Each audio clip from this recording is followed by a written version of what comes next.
Alex? All right, fellas, let's go! Well, the man in the back is ready to attack, and we logged into a HermitCraft. Encrypting, negotiating, and joining world for HermitCraft. HermitCraft. Ba-da-da. HermitCraft. Da-da-da. It's a HermitCraft. Let's go ahead and get some actual music. Here's a parody I wrote of Alleluia called Hit the Merch Store about Ack Inc. C-Team. Then we're going to follow that up with our theme song, Lay Your Head Down and Dream. We are going to be recording...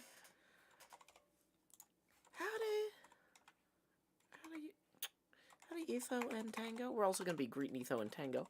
Howdy, Etho and Tango.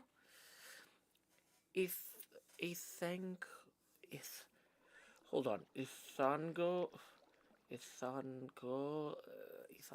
There's a way to do it. Okay. Anyway, here's a couple songs, and then we'll start the show.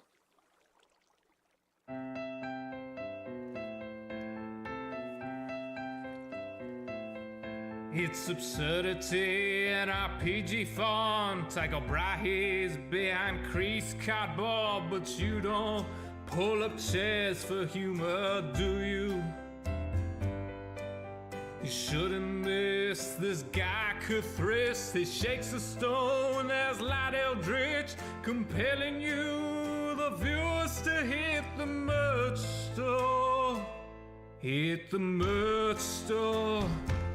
Hit the merch store. Hit the merch store. Hit the merch store. Walnut's Grove is gone, which sucks for a druid. Plus mail is strong, but nuts wise into it. Sigils on the cave wall stabbed like daggers.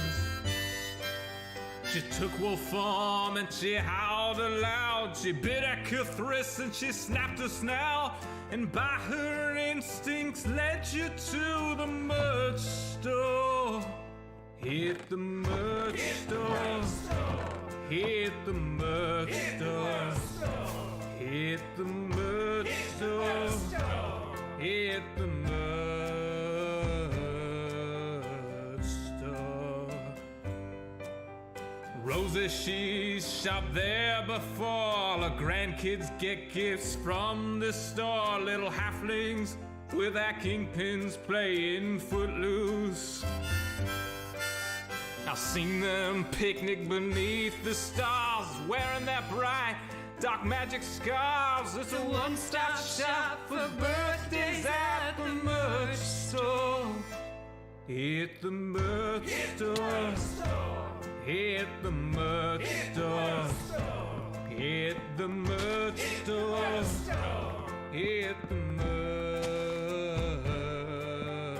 store. Denard's a paladin, dragonborn, who treats everybody else with scorn. But you know that they all deserve it, don't you? He gains entitlement from bits, or so Jerry claims, so I guess it fits. And they both expect you all to hit the merch store. Hit the merch store. Hit the merch store. Hit the merch store. Hit the merch store. Maybe there are gods beyond whose tendrils shift their waking pawns, but Jerry kinda seems like he has got this.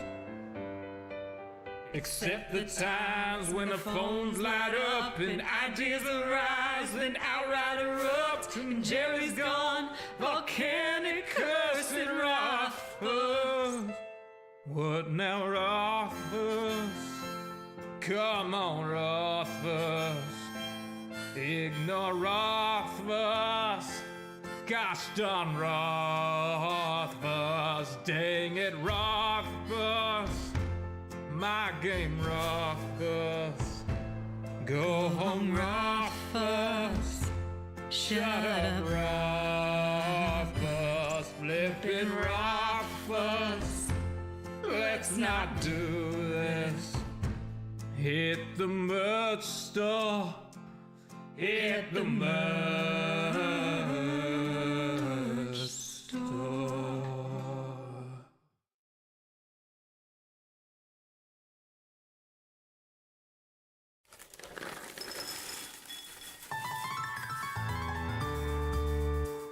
The summer is past, but your days keep growing longer. There's no wind in your sails, but the storm's blowing stronger. Walking hard, standing tall, keeping your head up through it all. Fighting fires, spinning plates. Goodness, how did it get so late? Lay your head down and dream. Lay your head down and lay your head down and dream. Lay your head down and just let your mind flow downstream. Sprawled out in a moonbeam. Lay your head down and dream. Joe Hills is filmed before a live streaming audience. That's us! Howdy, y'all. Joe Hills here, recording as I always do in Nashville, Tennessee, and tonight y'all are my live streaming audience. It is indeed time to spring into spring at the Professor Red Fox's question answer time thing on the Twitch chat. Twitch chat's Professor Red Fox says, "Ooh, is it time to spring into spring at the haunted house?" It is, Professor Red Fox! Congratulations on nailing what we are about to do this episode. We have reset our spawn. We have made sure we've got audio. Now, we do still have overlays up. One of those overlays stays up until I remember to post the tipping link. Tips are welcome via paypal.me/JoeHills and YouTube Super Chat. Darth Vorthen's already on the same page, though. Just tipped 20 via YouTube Super Chat saying, let's get this started right. Well, thank you so much, Darth Vorthen. Here we go. It's time to expand Joe. Do. Every time we hit one of those tipping milestones, the camera will get bigger. We hit one of those on an earlier stream this morning when we did, I guess this afternoon, when we did our Patreon build contest. We are going to be talking to 3 chats today. We got the YouTube chat. We've got the, what do you call it, chat? The Discord chat for the Patreon patrons. Howdy Mahis, Ryan, Asteri, Ellis, and Amanda in the Discord chat. And we got the YouTube chat with all sorts of names I've seen before and recognized. Grace Winter, NB Andy, Cadiest, Introverted Kid, Electra 310, McAdoo 22222, Davius PS, Papernzino, Codex of the Stars, Devin Krates, and more. Glad y'all are all here. Yep. The Joe Pasty drops on the camera as we get further into the tipping milestones, so don't worry. I am back from London. We're about to record an entire episode of reflections on that. Once I'm set up, like I'm like a professional. I don't have my tools with me. We do have shulker boxes, so those are helpful. But we need to make a bunch of sticks. Maybe not that many sticks. We need to make a bunch of sticks. And let's actually empty a bunch of other stuff out of our inventory to make room for additional sticks. Okay, get rid of those. Yeah, that'll be good. We are going to then make a bunch of these. Yeah, there we go. Cool.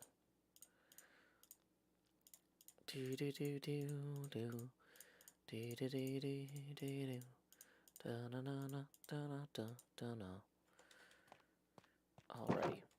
So we should probably actually eat something. Can bundles hold shulkers on HermitCraft? Probably not, but I have no idea how that stuff works. Anyway, we need to swing in here and start recording. I think we want to do that from maybe this way. Yeah, this is looking good. We got a little bit of tree foliage coverage there, but okay. Now, I've actually made notes about my journey because I was jet lagged and I knew I was going to be very tired. So I don't normally work from notes when I'm doing a recording, but there was so much stuff that we got to do. Let me just review what my notes are here. Okay. So,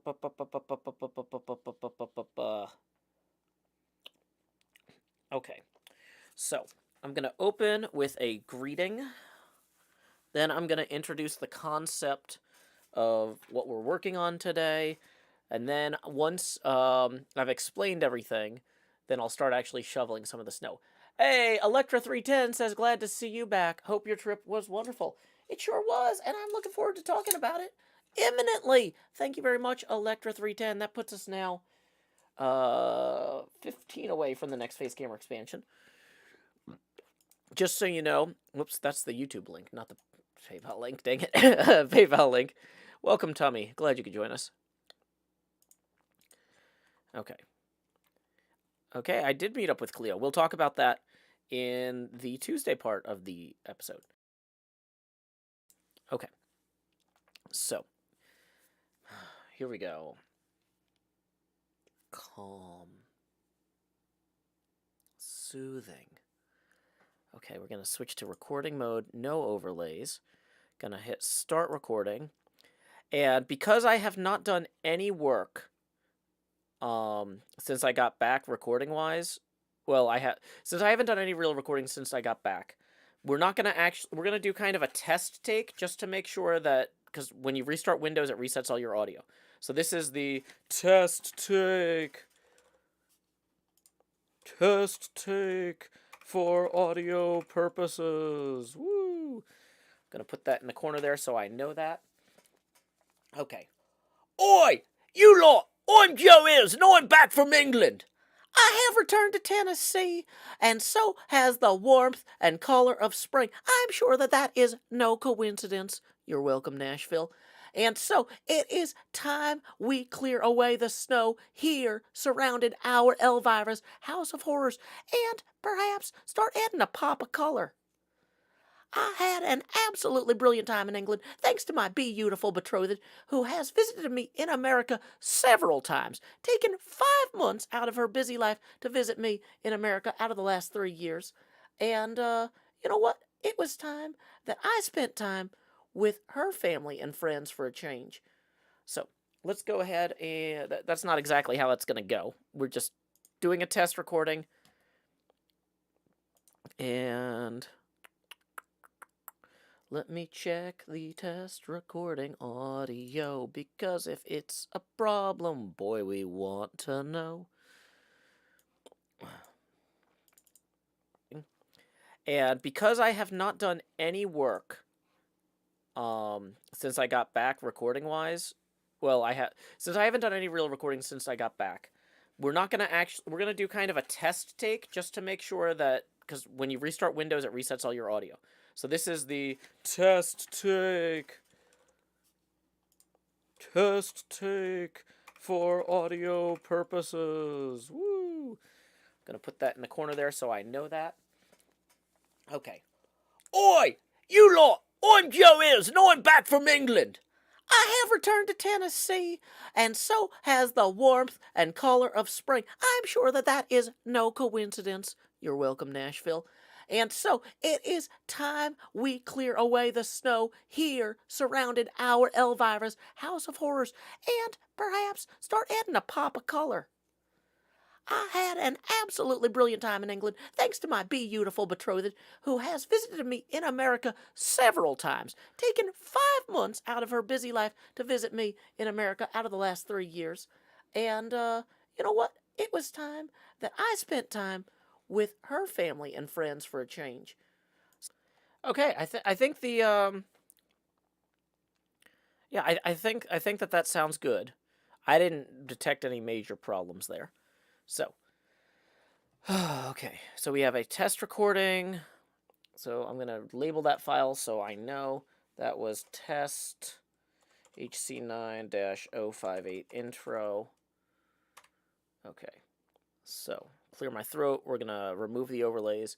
Let's do a quick check to see if we have any tips rolling in. Nope. Just as a reminder, tips are welcome via paypal.me/JoeHills and YouTube Super Chat, but I won't be acknowledging them until I'm between takes.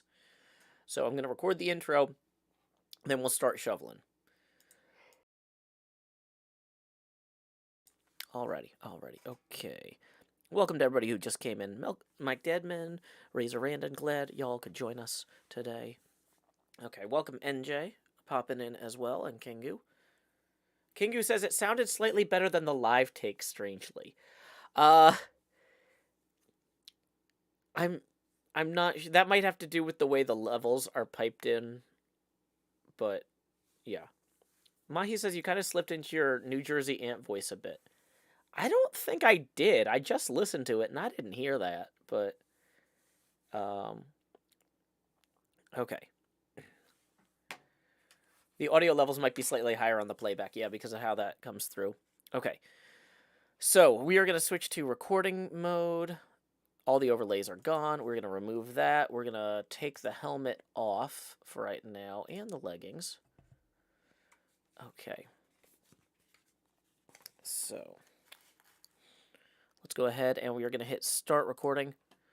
HermitCraft Season 9, Episode 58, Segment Alpha. Intro, take 1, and action.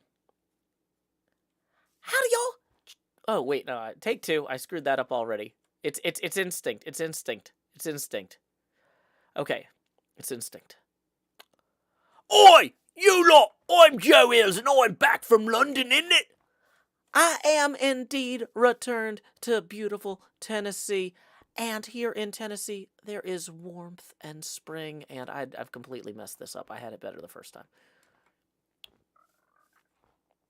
Let's actually go and turn night into day real quick with a bed, and we're gonna do take 3. And then we're gonna ban that person for spamming. Okay, 1 second. Well, you know what? While we wait, I can just take care of that.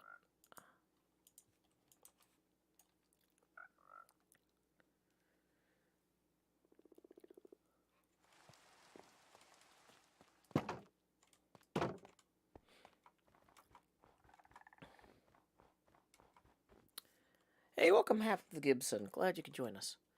Okay, so take 3. And... action. Oi, you lot! I'm Joe Hills, and I'm back from London! I have indeed returned to Tennessee and brought the warmth of spring with me. That's no coincidence. You're welcome, Nashville. I am here, ready to bring that same warmth back to the HermitCraft server. I have prepared plenty of these majestic wooden shovels, so we don't accidentally cut into any of these delicate path blocks here. See? Look at how long you can poke those for. No accidental breakages near Doc M77's base here. You might be saying, Joe, I see from the title of this video, you went on a social visit to London. What does a social call to another country even look like? Well, gentle, beautiful, talented viewer, let me inform you. Let me make your incredible life even more incredible by sharing with you a little bit of mine.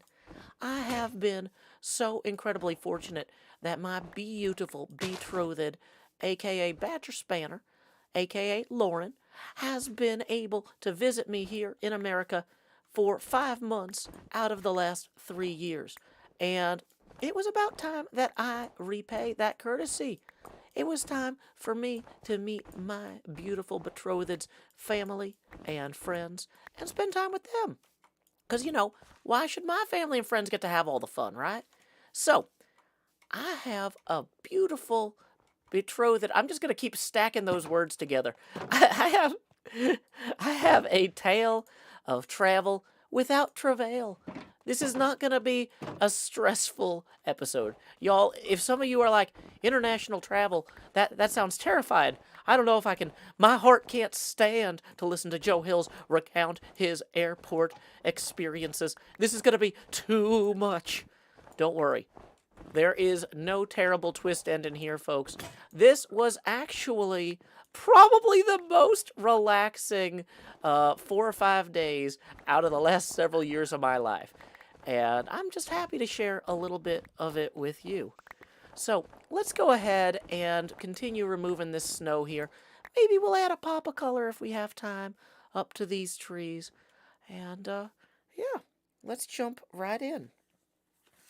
Okay, so I'm going to do a quick stop recording there. I want to check the audio once again because this is the first thing I'm recording for real since I left. There's a lot of opportunities for something technically that could go wrong, right? Yeah, I mean, Badger's name is Lauren. That's on Twitter as well. But I wanted to make sure that if I say Lauren later in the episode, that it already it's established, because I'm gonna be switching back and forth without thinking. Hey, Sammy, welcome back as well to you. It's good talking to you earlier. Okay, so let's check the let's check the audio again. This is the most paranoid I'm gonna be because I'm not gonna want to redo this. I have some really good momentum or good energy coming into this because I'm actually well rested and relaxed. But I know that if I record this whole episode and then the audio or the video is just broken somehow, I will be devastated for days, and then I will not be okay. I'll just be like, HermitCraft Season 9 episode. I have indeed returned to Tennessee and brought the warmth of spring with me. That's no coincidence. You're welcome, Nashville. My beautiful betrothed to have all the fun, right? If some days out of the last several, let's jump right in. There is no terrible twist ending here, folks. Yeah, okay, I think we're good. Okay, I think we're good. Just trying to. Normally, I don't have the energy to check on this stuff. That's one of the ways you can tell I'm actually well rested, is that I'm taking the time to verify that my equipment is working instead of just going, it'll either be fine or I'll break down crying later. Ooh, let's roll those dice. Then start sobbing immediately. We're doing great. We're doing great. Okay, so gonna take another sip of my drink. Mike Denman says, I was just thinking, I've never seen you review recordings. This is what you should do every time. Every time you should be doing this. Not you in particular, Mike Denman, but me in particular. So, yeah. Okay. But yeah, I am really happy to be back and hanging out with y'all tonight. Okay, so I've got my list of stuff that I'm going to talk about here in my waterproof notebook. It's good to bring a waterproof notebook with you on a trip like this, because then when you need to do things like write down your flight information and like the phone number of the US Embassy and all that stuff, right? So like I had all my flight information and all my contact information for everybody I needed to possibly contact printed out on a piece of paper, but pieces of paper aren't waterproof. So rather than laminate that piece of paper, I made a handwritten copy in my waterproof notebook. And then I carried this around with me at all times, and I left the piece of paper in my hotel room at all times. So that way, even if I somehow lost this notebook or the sprinklers went off in my hotel while I was out, I would have a copy of all the things I would need. Did I ever get to call Ollie in a panic? No, he was in Japan. Ick. I could have called him in Japanic. But yeah. Okay. Did Joe drop frames? Oh boy, yeah, it says I dropped 496 frames at one point there. That's not great. The internet here in Tennessee, they're still doing some service work on the upstream things. Hopefully it's not a big problem tonight, but I mean, here's the thing, is I can call the ISP and stuff, but like Nashville had a huge storm last week, and they're still going to be fixing things for weeks. It's a big problem for everybody. Oh, Joe, I would help you, but I'm in Japan! That sort of thing. I think that might be... I can't tell if my judgment is flawed because I got more sleep, but I think that might have been the best ollie I've ever done. Did that sound close to you, or was that only close in my own head? I don't know. Okay. So anyway, looking at my notes to talk about what we got to talk about. So I'm back in Tennessee. Okay. So explain the project, explain the social visit to London. This is my first international flight. No seating at the gate. There's a high school with 20 students, but I got a seat next to me empty anyway. Yeah, that was gate B11.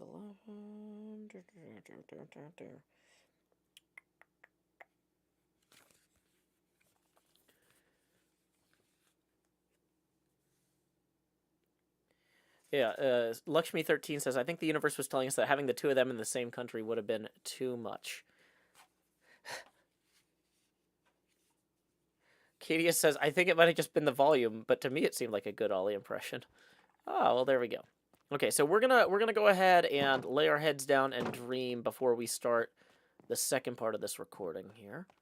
Let's just look out there so we can see. Good evening, sunshine. Okay. So, waiting for the sun to set. Gonna record about my trip. Recording when the sun has set and we have slept. Do do do do do do do do do do do do do do do do.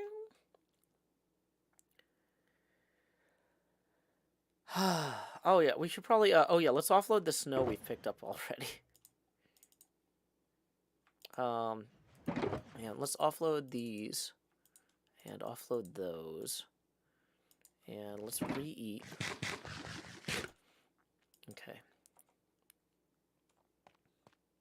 It's a lot of wooden shovels. Frank, we need a lot of wooden shovels, believe me. Lazy Lavender says, it's my first time watching a HermitCraft stream. Well, welcome, Lazy Lavender. I hate to tell you this. This is going to be a weird one. This is my first HermitCraft stream since I flew to London and back.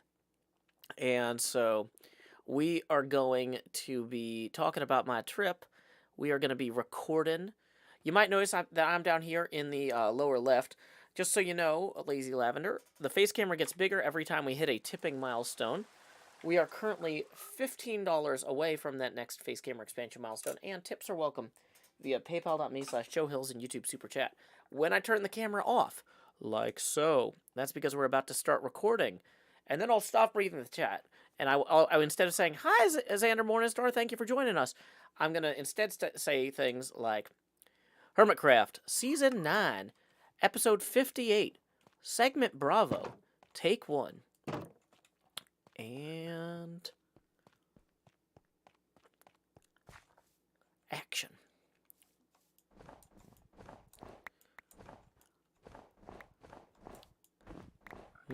Let me think about this. Hold on. Not very much action. I don't have a good transition into this next segment. Okay. Yeah, actually, I kind of do. Okay. So, since this trip to London was my first ever international flight, I decided as soon as I got through security, I was going right to the gate. Now, luckily, going through security wasn't hard at all because I only had one backpack with me. I had crammed, basically 5 days worth of clothes into a backpack and then brought nothing else other than like a waterproof notebook and, my passport and, some cash, that sort of thing. I didn't want to deal with charging electronics or being distracted by electronics because, the point of the trip was to see my fiance, her family, her friends. It is not to see my phone and have like a bunch of texts from my family being like, "Oi, Joe, you all right there?" It's like, no, stop talking with fake accents. It's terrible. Anyway, so, basically, I'm just like, okay, I'm going to get there early. I've got a single bag. I don't have to, and it's a small enough bag. It was just a backpack. You could put it under your seat, which is what I did. I put it under my seat. Next problem. So, anyway, basically, I didn't really have too much to stress out about. So I figured, okay, I'll just go right to the gate, and I'll find a seat, and I will chill there. And I don't know if you've ever flown out of BNA from gate B11, but most gates are kind of like on one side of the building and have like a bunch of chairs around in front of it. But, so, this is not that kind of gate, apparently. Gate B11 is on the corner at the very end of the building and doesn't have any seating for it. There's seating for gates around it, but those seats are already full from people who are flying out of those gates. And so I ended up walking around the entire airport, like the A gates, the B gates, the C gates, the D gates, all the gates. I was like, well, there's probably a bar with an open stool somewhere. Yeah, it was literally the last place I looked. But I was able to find a place to sit and chill and read. My fiance got me a subscription, well, 2 subscriptions, one to Analog and one to Asimov's. Both of those are like science fiction, I don't know if you call them anthologies, but they're pulps. They come out every 2 months, and they're collections of short stories, like little magazines. And, you might say, Joe, why didn't you just sit on the floor by the gate? Because it was standing room only, and there were a billion people standing there waiting. I got there early enough that there were a billion people standing around waiting to get on the flight that was leaving before mine. So I would have been, like, trampled if I had tried to simply sit on the floor anywhere near that corner gate. So I went and I chilled and I read for a little while, and then I wandered back, and it was time to get on the plane. Luckily, my fiance had warned me that apparently on these international flights, they like to ask you things. I thought, in my ignorance, I was like, oh, it's an 8-hour flight. I'll just go ahead and sleep for 8 hours. But apparently that's not what you do on a plane like this. So, like, for example, when I flew back from Minecon Las Vegas, it was a super early morning flight, and everybody at the airport had clearly just decided, well, it's Vegas. I'll stay up until my plane, right? So we got on the flight, and the flight attendant was just like, well, you guys are probably tired, so, press the button if you want a drink or a snack or anything. Otherwise, we're turning off the lights so everyone can go to sleep. And we did. And, so I kind of expected, okay, this is a late night flight from Nashville. We were leaving Nashville at around 8 o'clock or something, and we were arriving in London around 8 a.m. Like, we were basically, that's not the exact times, but it was, we're flying out of Nashville at night and arriving in London in the morning. So I thought, oh, okay, we'll just all go to sleep. But no, apparently they come around with a drink cart, and then an hour after that, they come around with a food cart. And, like, there's just stuff going on all the time. So, since I was warned about this, I knew not to spend money on food at the airport. And then was actually, had room for the meal. Because I've never been on a plane where they actually served you a meal before. Which, shows how much I fly. But, like, everything in the U.S. that I've ever done, you're lucky to get a thing of peanuts these days. Like, they're not handing out food, or whatever. But anyway, so that was because I knew in advance that they were going to be coming around. I had been warned. I didn't get annoyed. Otherwise, I would have just gone to sleep as soon as I sat down, and then been really groggy and frustrated the whole time. But instead, it's like, nope, I'm going to sit here. I'm going to read my science fiction stories. So I got a backlog of these Asimovs and Analog, because, like, I always want to sit and read them. I just don't have a lot of time at home. And this was one of the real advantages of not bringing a phone or any electronics, is I could just sit and read. Didn't have to stress out about battery life. Didn't have to stress out about USB adapters or any of that. Just chill. It was good. So anyway, no real problems on the flight. Oh yeah.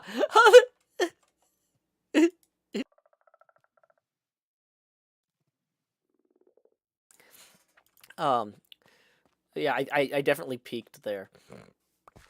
So yeah, we're gonna, and that triggered a coughing fit when I realized that I peaked from that giggle. So yeah, I muted right after.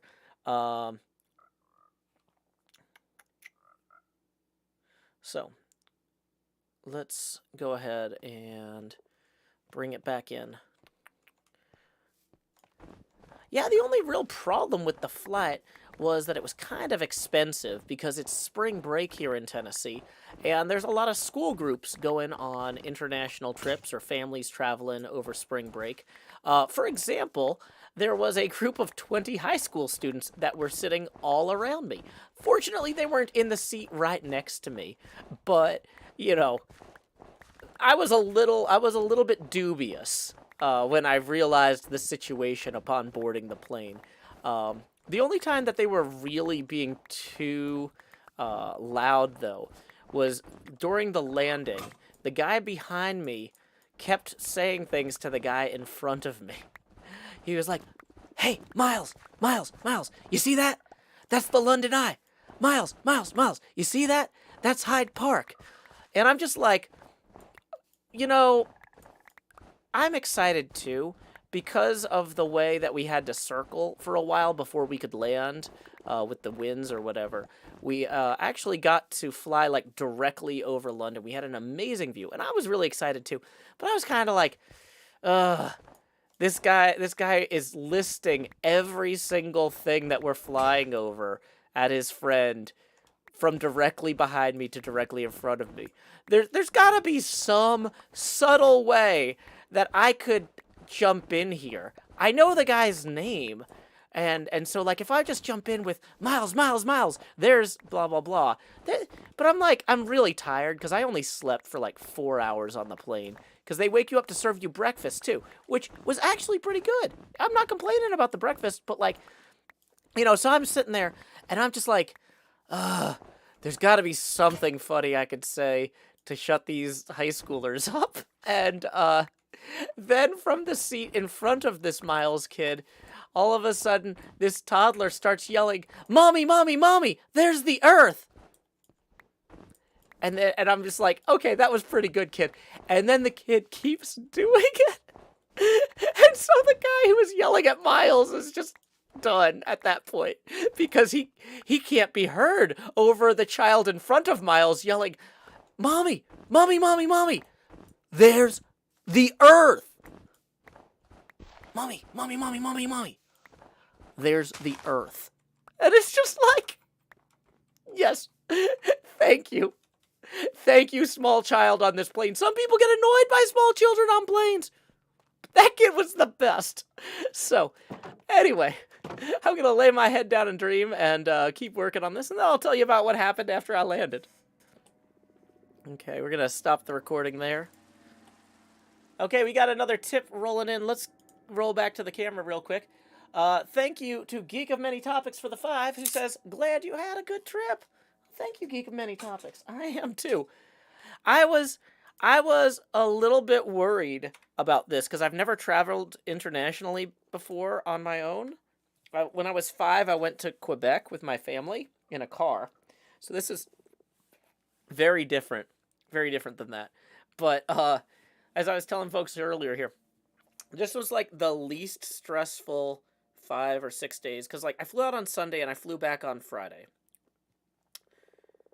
So so even the airport stuff wasn't stressful. It was the most, it's like the first real vacation I've had in years. This was the most relaxing time period of my life in memory. Miles, look, it's a Joe Hill stream. Yeah, none of those teenagers recognized me though. Oh.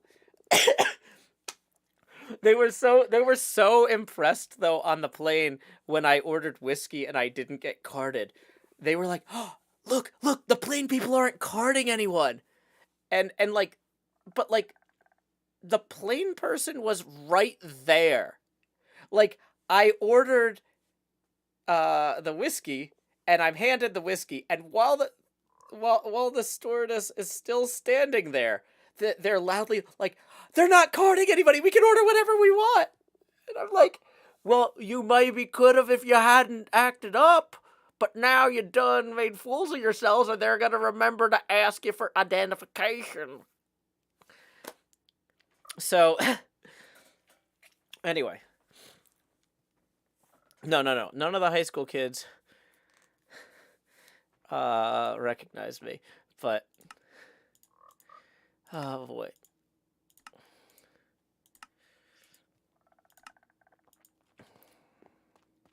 So we're gonna go ahead and let's just turn all of these into, because we're gonna need to bring Snow to Tango anyway.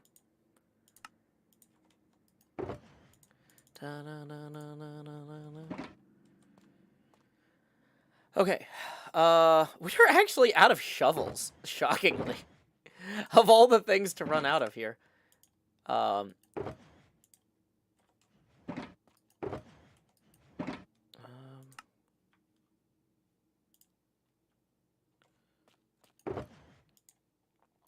Okay.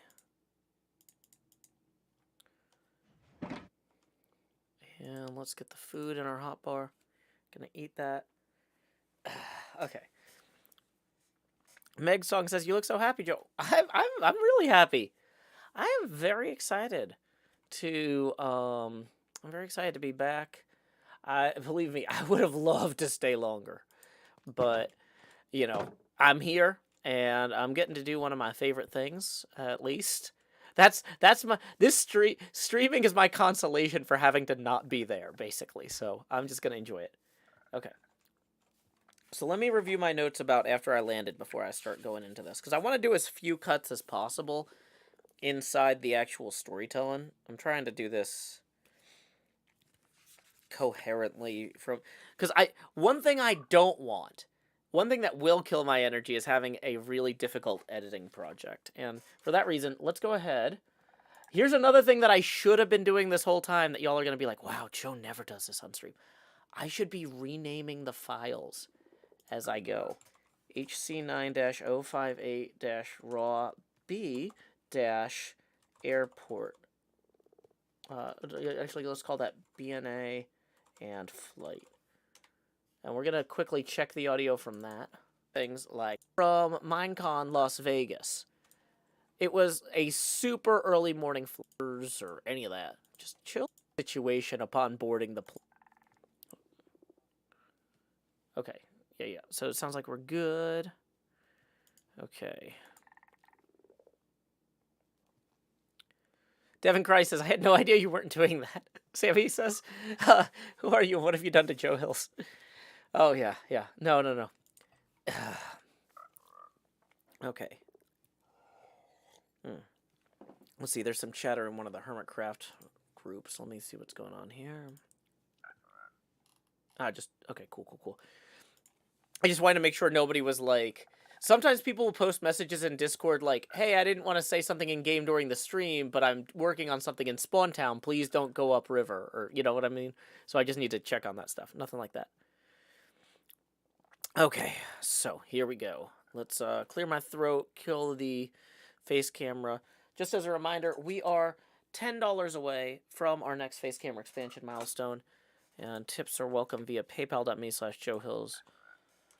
YouTube Super Chat also fine. Okay, so landing. Okay, yeah, that when we land, customs. Customs, meeting Lauren's parents, the Route Master double-decker bus, old rope. Okay.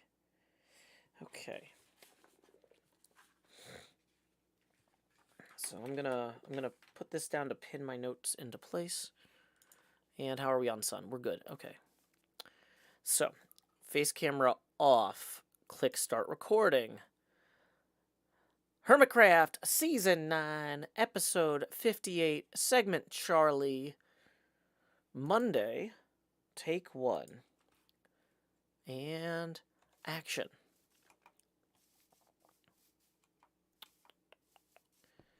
Oh boy, there is just so much snow over by Tuckham's.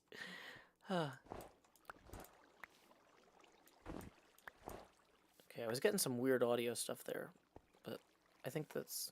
I'm not hearing the shovel noises. There's some weird delay on the noises. Okay. We're talking about Monday on my trip. Okay, and... So let's bring it back in. What is this audio delay?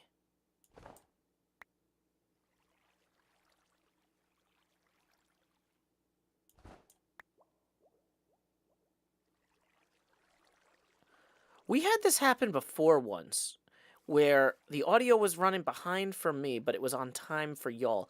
I'm looking at the levels. It's feeding the audio...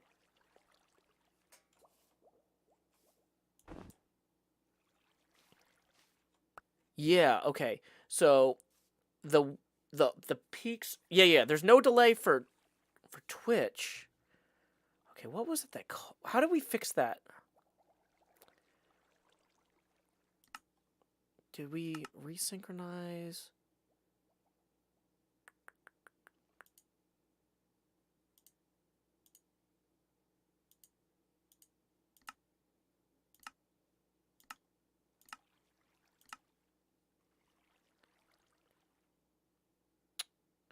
Okay. So...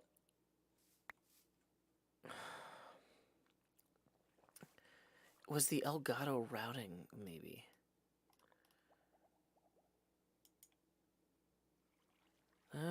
Is the Elgato in...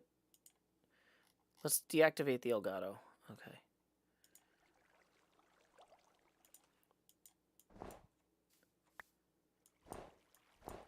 Well, the Elgato should have been deactivated anyway, but...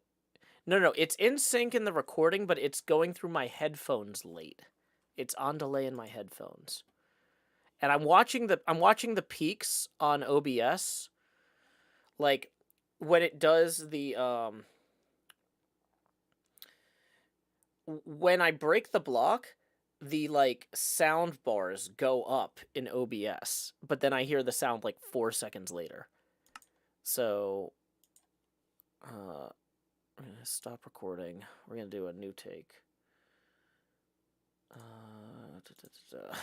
Let's reopen Minecraft. So we're gonna rename this one, bad audio delete.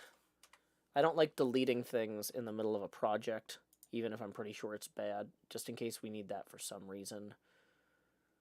Okay, so we're gonna reopen Minecraft real quick. Yeah, and this happened once before. Is there a delay set in advanced audio settings? The bizarre thing is... How did we fix this last time? Previous time was something with the camera account. Okay, must be something different this time. Okay, well, we'll... What? Yeah, because it's... I'm almost wondering if that means it's something with the hardware is adding a delay. The way to figure this out is actually to start and stop a song. Hold on. I put the cogs into the box and then I've got another load. After a while my arms will get tired and then this job will blow. But I could be... Yep. When I hit stop on the song, it kept playing for a while. Okay. So my audio is definitely delayed, system-wide. Let's try changing my system audio output to something else and back. See if that fixes it.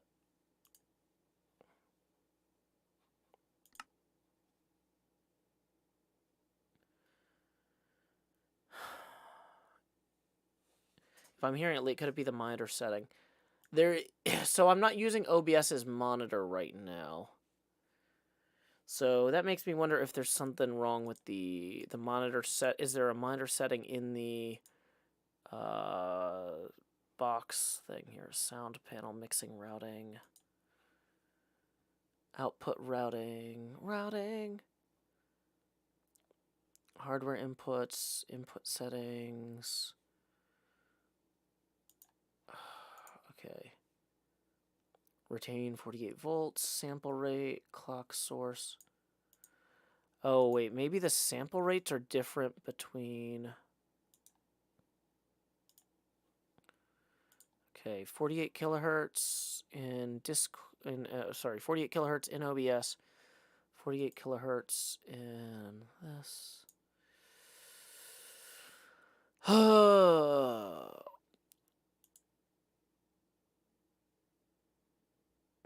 boy.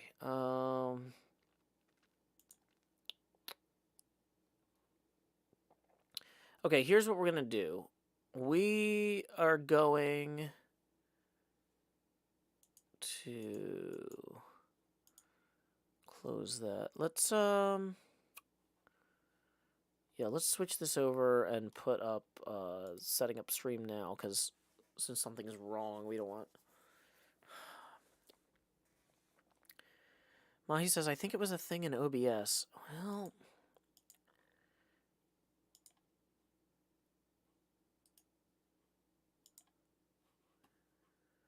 Okay, here's what I'm going to try and do.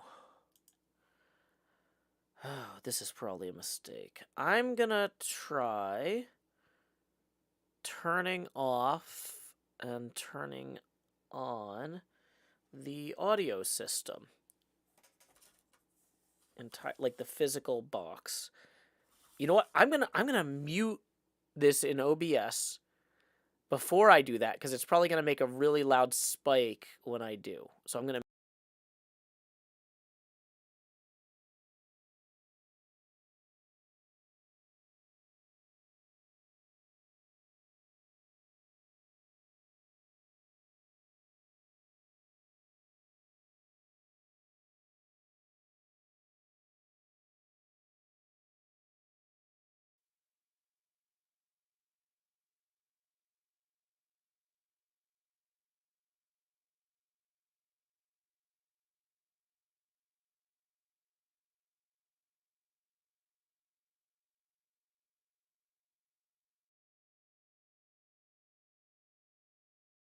Okay. Hey, that was perfect. Okay. So, next time we know, if that happens, we just kill the audio box. And we turn it back on. Okay. We didn't have to end the stream, at least. So just something added some sort of delay. Uh-oh. Did I look at the Enderman? Hopefully not. Okay. I'm just going to make a mad dash for the bed here.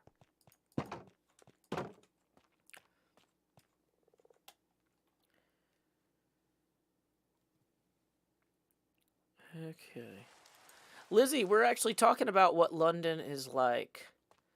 That's the goal of this stream. So, of course there's going to be a million mobs everywhere now. So, I'm a little wary about, I don't want to, like, have a creeper kill me. So I think we might actually start jumping up onto the trees for the time being. Okay. So, setting up stream now can come down. Yeah, so next time we get a weird delay, we power cycle the audio mixer. I forget what it's called, but yeah. Okay. So, back to recording mode, start recording. HermitCraft, Season 9, Episode 58, Segment Charlie, Take 2, and action. So when we landed, the one thing I was a little bit nervous about was customs, because you're really not supposed to, like, marry somebody without a special visa. And so sometimes if fiancés are visiting, they're like, are you sure that you're not gonna get married and then try to stay in the country illegally? And I was like, gonna have to, prove to them I had to pick up my kid at the airport and, all this stuff. And like, no, I have compelling reasons to return to the United States. I'm not a marriage risk here, like, so I'm already like psyching myself up to go talk to some customs agent. And there's a bunch of signage saying like, hey, if you have one of these passports, like including like the American flag, if you have a passport from one of these countries, use the automated machines first. And so I'm like, okay. And so as I start walking up to, they've got like, this is Heathrow. Okay, this is a huge airport. I was flying into Terminal 5 of Heathrow, which has so many planes coming in and out of it that they don't even have, like, connectors for all the gates, like, those sky bridges or whatever. Like, we got on a bus. We walked down some stairs and got on a bus to get back to the terminal. And then they had this huge room with all of these queuing lanes. And at the end of those queuing lanes are these machines. And luckily, since I was flying in or arriving at kind of an off time, there wasn't like a big line for the machines, and they have like a bajillion of them.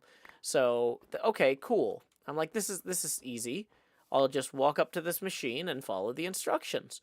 And so I approach one of these machines, and as I do, somebody in like a, customs uniform or whatever is like, hey, you have to take off your hat and glasses.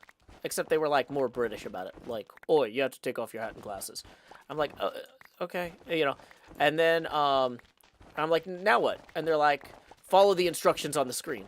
I'm like, well, I can't read without my glass. Can I put the glasses back on? And I'm like starting to put them back on so I can read the instructions. And they're like, no, you don't need to read them. I'm like, okay. And so then I just stand there, and they're like, but you have to do the things. I'm like, oh, can you read the instructions to me? And they're like, okay, open your passport to this page. And I'm like, put my glasses back on to find the page of my passport. And they're like, no, not with your glasses on. You can't have your glasses on for the machine. It doesn't work. And I'm like, ugh. So then they took my passport and opened it to the page so that I could put it into the machine because I wasn't allowed to follow the written instructions without knowing them by heart, apparently. So then the machine gives an error that says like, please speak to a customs agent. And I'm like, so it says I need to speak to someone in person. Is there a different line for that? And they're like, no, it does that all the time. Go to this other machine. So then I had to walk to another machine, and luckily I had memorized what they told me to do the first time and was able to do it with my glasses off the second time. And I already had my passport out to the right page. And so then at that point, it's just like, okay, continue. And then I just walked on through. And I mean, this didn't take... It took me probably longer to tell this story than this took to happen. Because, they're used to kind of hustling people through here. So, yeah. So that was easy. And I was like, oh, I don't have to justify why I'm here or talk to a human being. Other than to be told not to use my glasses. Which I'm pretty dependent on. Okay. And, yeah, so I got to the, what do you call it? Yeah, so I left customs, and my fiance was waiting for me at the coffee shop where I was told to look. See, you give me instructions in advance, and I can follow them. But anyway, so yeah, that was super easy, and we hopped on the Heathrow Express to Paddington Station, and then grabbed a bus from there the rest of the way to her little part of London. I don't know if they call it a village per se, but like there's all these little neighborhoods that make up London.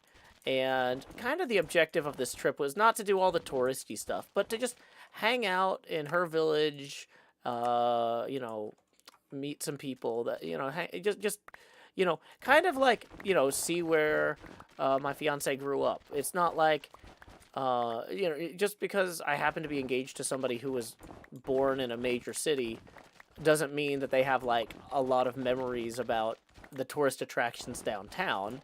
It's, oh, hey, let me show you where I went to school. Let me show you where my friends I used to hang out. Let me show you where I do this these days. That sort of thing. And so, yeah, we stopped by Lauren's flat to pick up luggage for the week since we were going to be staying in a hotel, which was very nice. I liked that it was like an actual, like, oh, this local family owns these 3 buildings and converted it into a hotel. And it wasn't like just, oh, here's Days Inn or, you know, Hilton, except in England.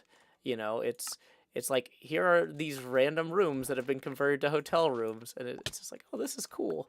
But anyway, picking up Lauren's luggage, I got to meet the family and, you know, kind of be like, yeah, hi, I'm taking your kid away to America, but I'm not creepy, I promise. You know, that sort of thing. So that went well, fortunately. But yeah, so having accomplished that before even checking into our hotel, like, we had a formal dinner planned with Lauren's parents for like Wednesday night, but it's just like, okay, first thing off the plane on Monday, I at least got to meet them. So even that's like major achievement, accomplishment, objective of the trip done. You know, one less thing to worry about. So, we have a lot to do around here too, but I'm enjoying using the diamond shovel for the treetops, but like I said, for the delicate work over here by Doc M's stuff, we're just gonna use the wood ones. I wanted to give the mobs a chance to despawn, but I'm realizing it's so close to nightfall. Maybe I should just run over here now and knock out what I can. But yeah, so one of the other objectives of the trip, we also planned for Monday, kind of thinking like, well, you know what, it's the best time to do it for everybody if it works. So Lauren used to do work with folks who ran comedy events, and so one of Lauren's friends, Tiff, organizes a Monday night comedy show called Old Rope. And the idea is that comedians come in and practice new material, see what works with a smaller audience before performing it, like in bigger shows for like specials on television or like big stadium events. So kind of a smaller venue was what they started out with, having like maybe 12 to 20 people in the audience years ago. But now it's up to the point where they're actually renting out the entire club, the Comedy Store, in London, for their Monday night shows. And unfortunately, Tiff was not feeling well and had to miss the event, so I didn't get to meet Tiff. I was kind of glad about that in some ways, because I was just like, well, not glad, but I'm trying to think. I'm gonna restart that. Yeah. Because there was an upshot, but it's not, like, worth her getting sick over. And so I need to frame that better. Also, McAdoo, why did you yell my name in all caps? I don't know what you're on about, but it's, like, stressing me out. There's no way for me to remove that message without timing you out, I think. So I'm just gonna time you out so I don't look over there and see my name in all caps every time I glance at the Twitch chat. Okay. But yeah. What the heck? And now somebody else is spamming emotes. Well, thank you for waiting until I wasn't talking, I guess. Take some time and read the rules. Don't yell in all caps. Don't spam emotes. Thank you. While I'm interacting with the text boxes over here, just as a reminder, tips are welcome via paypal.me/JoeHills and YouTube Super Chat. we were picking up Lauren's luggage. So, like, because Lauren wanted to have clothes for the week at the hotel. Like, even though I was flying in from out of town, there wasn't room to stay in Lauren's flat. So, yeah. So we rented a space. Well, okay. So, let's clear my throat.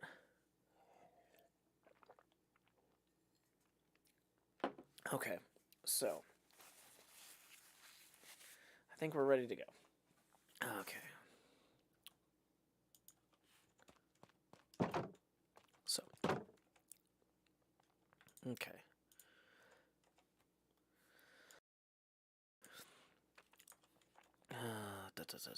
Getting my mind back together. So we were back over here. So, okay. Unfortunately, Lauren's friend Tiff had to back out of emceeing the event that week because no, that was way different energy than the earlier bit. Okay. Okay. So even though Tiff had been organizing this event for years and came up with it in the first place, unfortunately she wasn't feeling well and had to have her pal Rialina fill in for her that night. So I'm going to have to look forward to meeting Tiff another time. I did get to meet several of Lauren's other friends there, though. And it was just kind of... It was kind of like... Just... I don't know. It wasn't really that stressful in the ways I was expecting it to be. Like, I think just like the international travel thing, like, you kind of expect, like, when there's something that you've been wanting to do for a while and then you don't get to do it, you start worrying, like, oh boy, like, well, now what if I screw this up or something? I don't know. But yeah, no, Lauren's friends were really chill, and we hung out before the show and talked and got to know each other, and yeah, they apparently have all been going to this Monday night thing for years, and so they kind of they were in their element, you know, and I was definitely coming to visit them, and so, you know, it was good though. It's good getting to talk to people when they're comfortable, and I'm a pretty social person, so I travel to meet people at events and stuff all the time. So it was a very very fun, chill evening, from like a social standpoint. But then, like, you know, we had been sitting kind of by the bar talking, and then it was time for us to, like, you know, find our seats. And because this is kind of an informal kind of Monday night thing, they don't actually have assigned seats. You just kind of pick wherever. And Lauren said, just anything is fine, just not the front row. I'm like, okay. And I found out why pretty quickly, because apparently at this event, the master of ceremonies likes to take time between the acts to kind of, I don't want to say interrogate the people in the front row, but, you know, just kind of be like, you know, so what's your name? What do you do? And then, like, cracking a few jokes about whatever, you know, the people respond with. And so, for example, Rialina asked one fella in the front row what he did, and he said he was a racing engineer. And she's just like, okay, well, what is that? And he's like, well, I tell the pit crews what to do in Formula One events. And she's like, how much can you possibly need to tell them what to do? Like, they should be able to get some fundamental training and then know to put new tires on the car when it stops instead of when it's going zoomy around the track, right? And, you know, just that sort of thing. You know, just some, you know, just a little bit of light grilling. And so it's just like, okay, this is good that we're not sitting up front, because I don't really want to, you know, like, embarrass myself or my fiance or my fiance's friends at this event when I'm like super jet lagged. I couldn't even find a thing to say to Miles earlier on the flight, and I haven't really slept since then. So you know what? I'm happy just hanging out in the back here and chilling. Now, if Lauren's friend Tiff had actually been there that night, I'm pretty sure that she probably would have grilled me in front of everyone to make sure that I was good enough for Lauren. So that was kind of a minor relief also that the Master of Ceremonies didn't know us. And so, that's like, okay, cool. One less thing to worry about. Right? Okay. So at some point, Rialina asks, so how many folks here are British?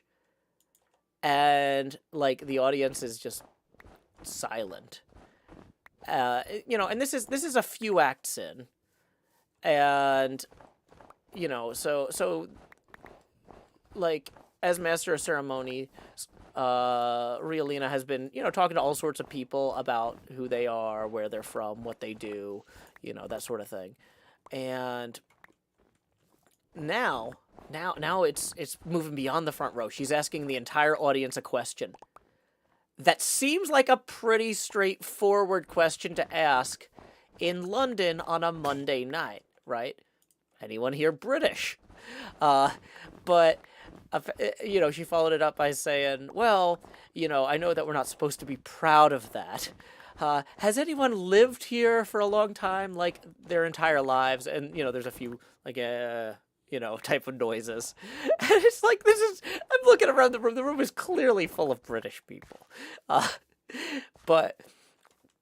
So then Rialina says something along the lines of, and I apologize that I am not going to do this justice. I'm just from memory, I had not slept, really. I was jet lagged, and no recording devices are allowed. So I don't have video of this. I'm doing this to the best of my jet lagged recollection.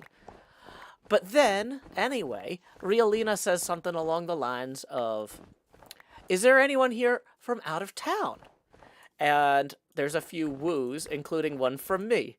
And that was probably louder than the response to, is anyone here British? Like, the 3 or 4 people from out of town definitely were louder than the Brits on that. And it turns out that the reason why is because she was going to call on the people who made noise. And I don't go to a lot of live events. I'm a single parent. I'm stuck at home. I don't know this. So apparently what I had done is walked into an ambush.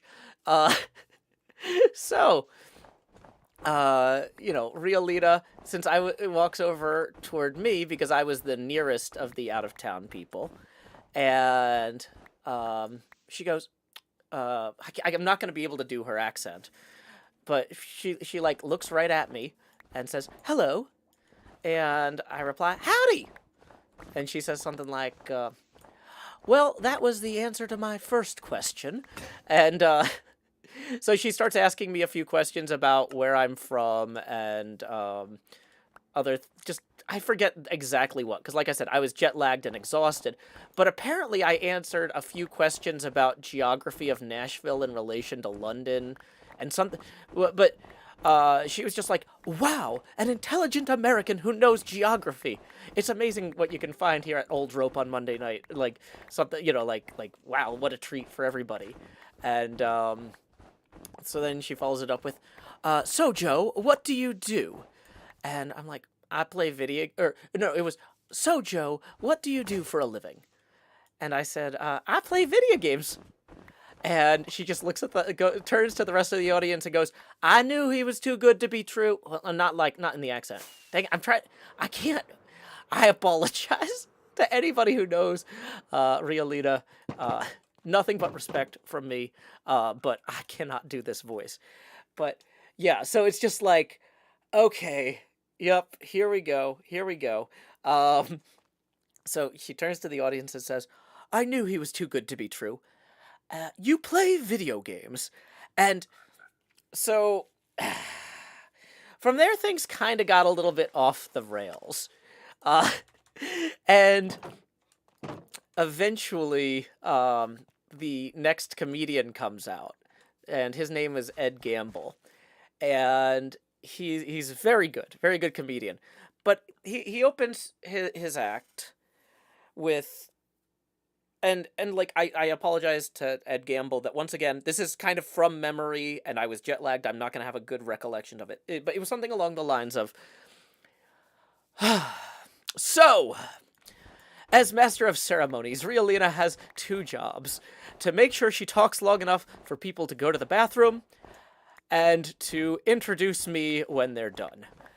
And it was clearly already time to introduce me when she made the mistake of talking to the man who plays Minecraft for a living. And that's an unfortunate situation to be in, because once something like that has been revealed to the audience, if she moves on to me, they will spend the first several minutes of my bit thinking to themselves, boy, I wish Riolina had talked to the Minecraft guy longer.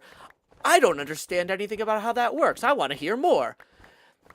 So then, she is in the unfortunate position of being required to speak to the man about Minecraft until everyone in the audience thinks to themselves, gosh, I wish she would stop talking to that guy about Minecraft so I can hear what Ed Gamble's about to get on about. Although it does seem that I probably should write some material about Minecraft now. So, yeah, I felt pretty good about the fact that, yeah, I was asked enough questions that the guy who came after had to talk about it and address the audience about it.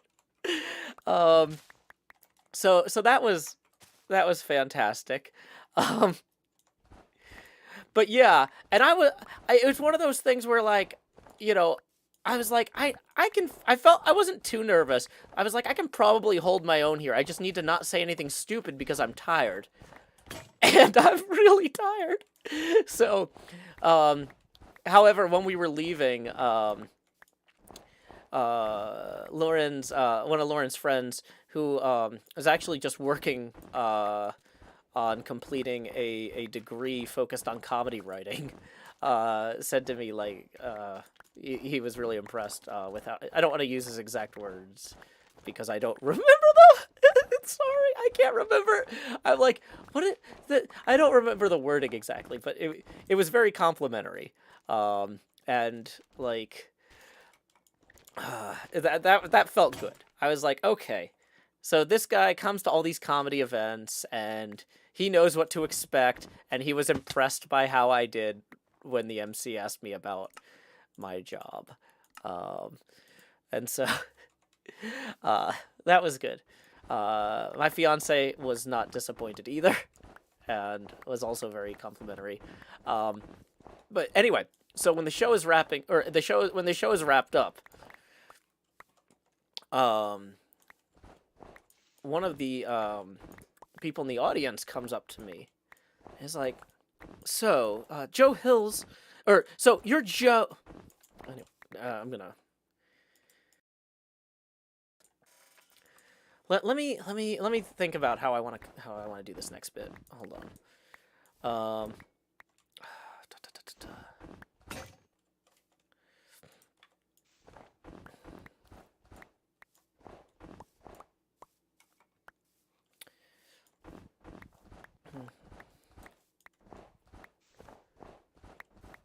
I don't want to make this all about me though, is we've been talking about me a lot. But yeah, anyway. So I'm gonna move on actually, and then we'll come back to talking about me. Because this is my show, and talking about me is kind of a big thing, but I do want to, yeah, I know, let's think about how I want to angle this. Okay. Boy, let me clear my throat. Okay. But the whole, anyway, so, how having successfully navigated inquiries by the Master of Ceremonies, I continued to enjoy the show. It was fabulous. I was kind of thinking, well, because it's, new material night, they're going to be bringing out a lot of stuff that they're not sure if it's going to work or not. And for the most part, everything everybody said landed pretty well. There were a couple folks who weren't British who I thought were just as funny, if not funnier, than some of the British comedians with their jokes. But I guess it just, wasn't the right audience for it. And I guess that's kind of the point there. But, yeah, because there was a comedian from Canada and a comedian from Ireland who were both spectacular. I was so glad. I enjoyed the entire show, top to bottom. And I really appreciate my fiance taking me out there for that. And because, I wouldn't have known what to do on a Monday night in London. And this was actually a recurring theme. I was telling one of her friends that this was the most relaxed I had been in years, because normally I have to make a million decisions a day. But with this trip, I mean, when you're at the airport, you just go where you're supposed to go. When you're on the plane, you just sit there quietly and read. The hardest decision I had to make the entire day was what to have for dinner. And in fairness, I did waffle about that for 8 or 9 minutes. If the waiter had come over earlier, I would have just picked something immediately. But, I was so tired, I was like, do I want yakisoba or do I want ramen? I do not know. So I appreciate my fiance's patience with me as well. But anyway, so like I said, I was simply chuffed to bits with all the performances. And one thing that was kind of funny was that, my fiance had warned me that I would be recognized as a loud American. And I just needed to make peace with that. And I was not ready to make peace with that. I'm like, how are they going to know I'm a loud American? I'm not going to be loud. I'm going to sit there politely and not cause a stir.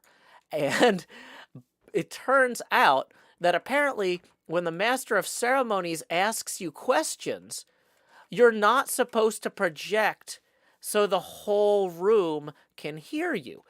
I thought if somebody's like, where are you from?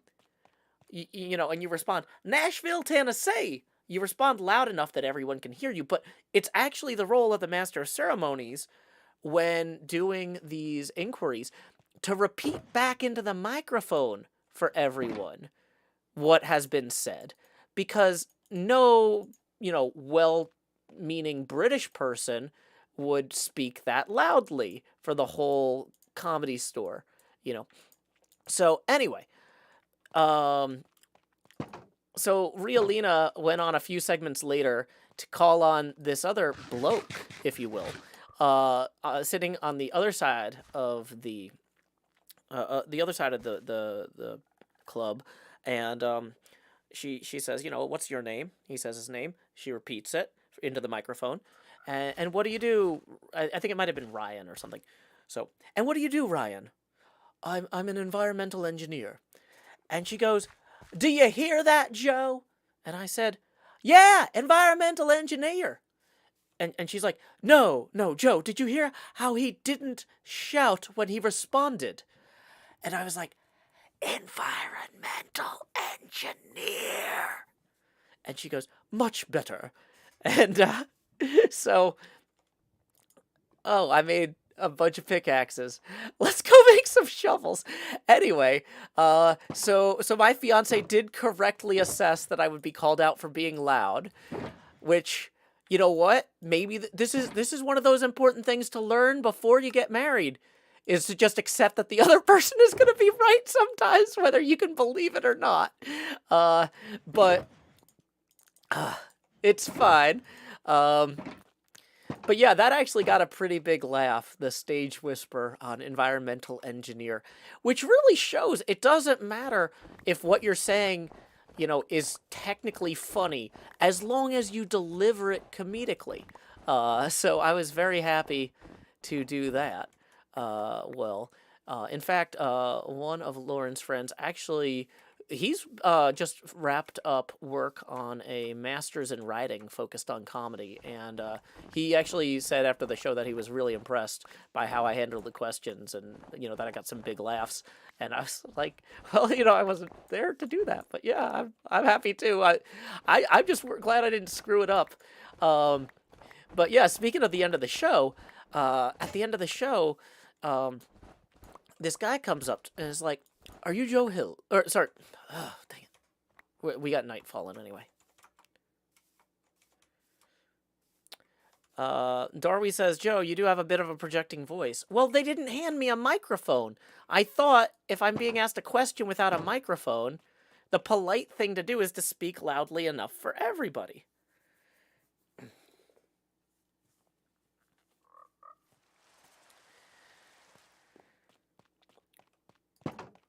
Okay, so let's go ahead and take a drink.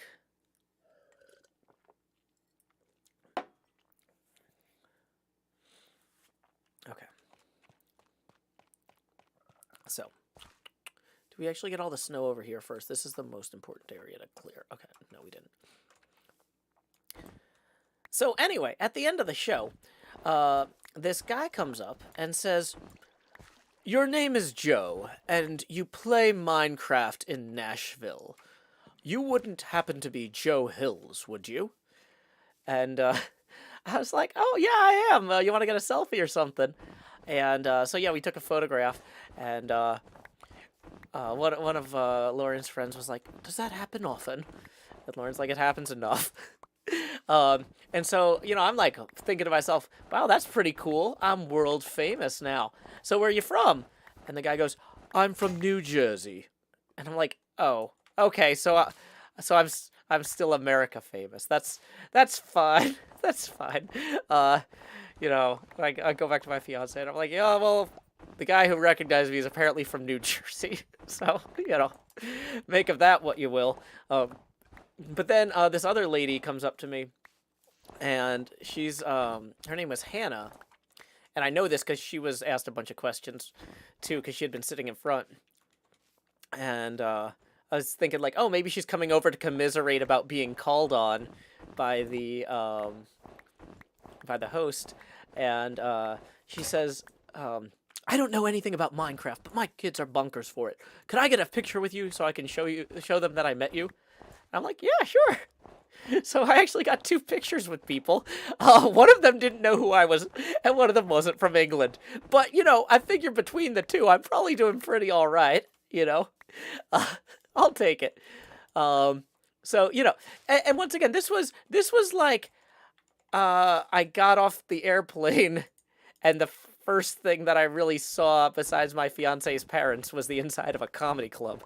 So, yeah, I'm willing to, I'm pretty happy with how that went. I was worried that jet lag would be more of a factor, but because I'm constantly tired anyway, and I'm just used to dealing with it, but I didn't have all the other stressors that normally would be like getting to me and wearing me out. It's just like, oh, this was like playing life on easy mode. It's like, yeah, I can get the same amount of sleep I do often anyway, except not need to have 1,000,000 tasks completed every hour. Awesome. Yeah, I can do this. So yeah, managed to navigate the comedy club and everything jet lag. The other thing is too, I think people were like willing to cut me some slack because of the jet lag. Like in particular, my fiance kept giving me spatial instructions, like turn right, and I'd just be like, "Can I just follow you?" I don't remember the difference right now. Other than my spatial reasoning being absolutely wrecked, everything else was about on fine. So pretty good for my first day in another country. Okay, let me see. I think that was everything from Monday. These other days aren't going to be quite as long, although I'm looking at the recording length. This episode might end up stupid long if I'm not careful. I don't want to cut it too much. Yeah, okay. So let's How are we for? Let's do let's stop the recording here so I can review my notes and thank some folks for their tips. Because I reviewed my Monday notes and then I talked through all of them. Monday, that comedy thing was actually one of the biggest days in terms of stuff to talk about. Okay. So, let's see. Thank you to Seth for tipping 5. Let's get that on the abacus there. Who says, Joe, thank you for telling us your story. You're relaxing and hilarious. Thank you. That puts us 5 away now from our next face camera expansion milestone. Tips are welcome via paypal.me/JoeHills and YouTube Super Chat. Where's my base? It's just south of the shopping district. Is the snow going to Tango's? Sure is. So here's the shopping district, and there's my base. Right now, though, we're over at my house, which is here. But, yeah. Looks like somebody made a clone of this map over there, too. Oh, I guess that's the Crashel. Okay. So.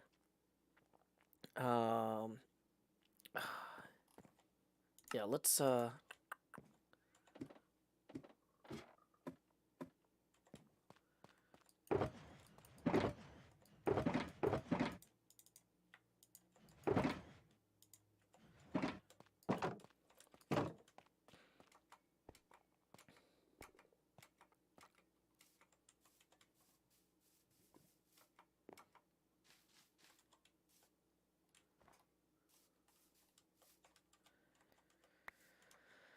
Okay, Gusty Gale writes, Hot Tickety Dog, welcome back from London, Joe. Thank you.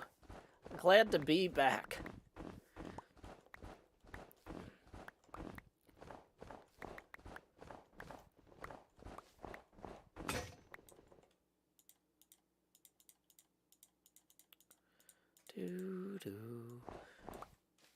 Okay. So we'll just give folks a few minutes on the tips, and I need to review my notes before we start the next recording segment anyway, because Tuesday was actually a pretty light day, because I ended up sleeping for like 13 hours after we got back from the comedy club. So we did not get an early start on Tuesday.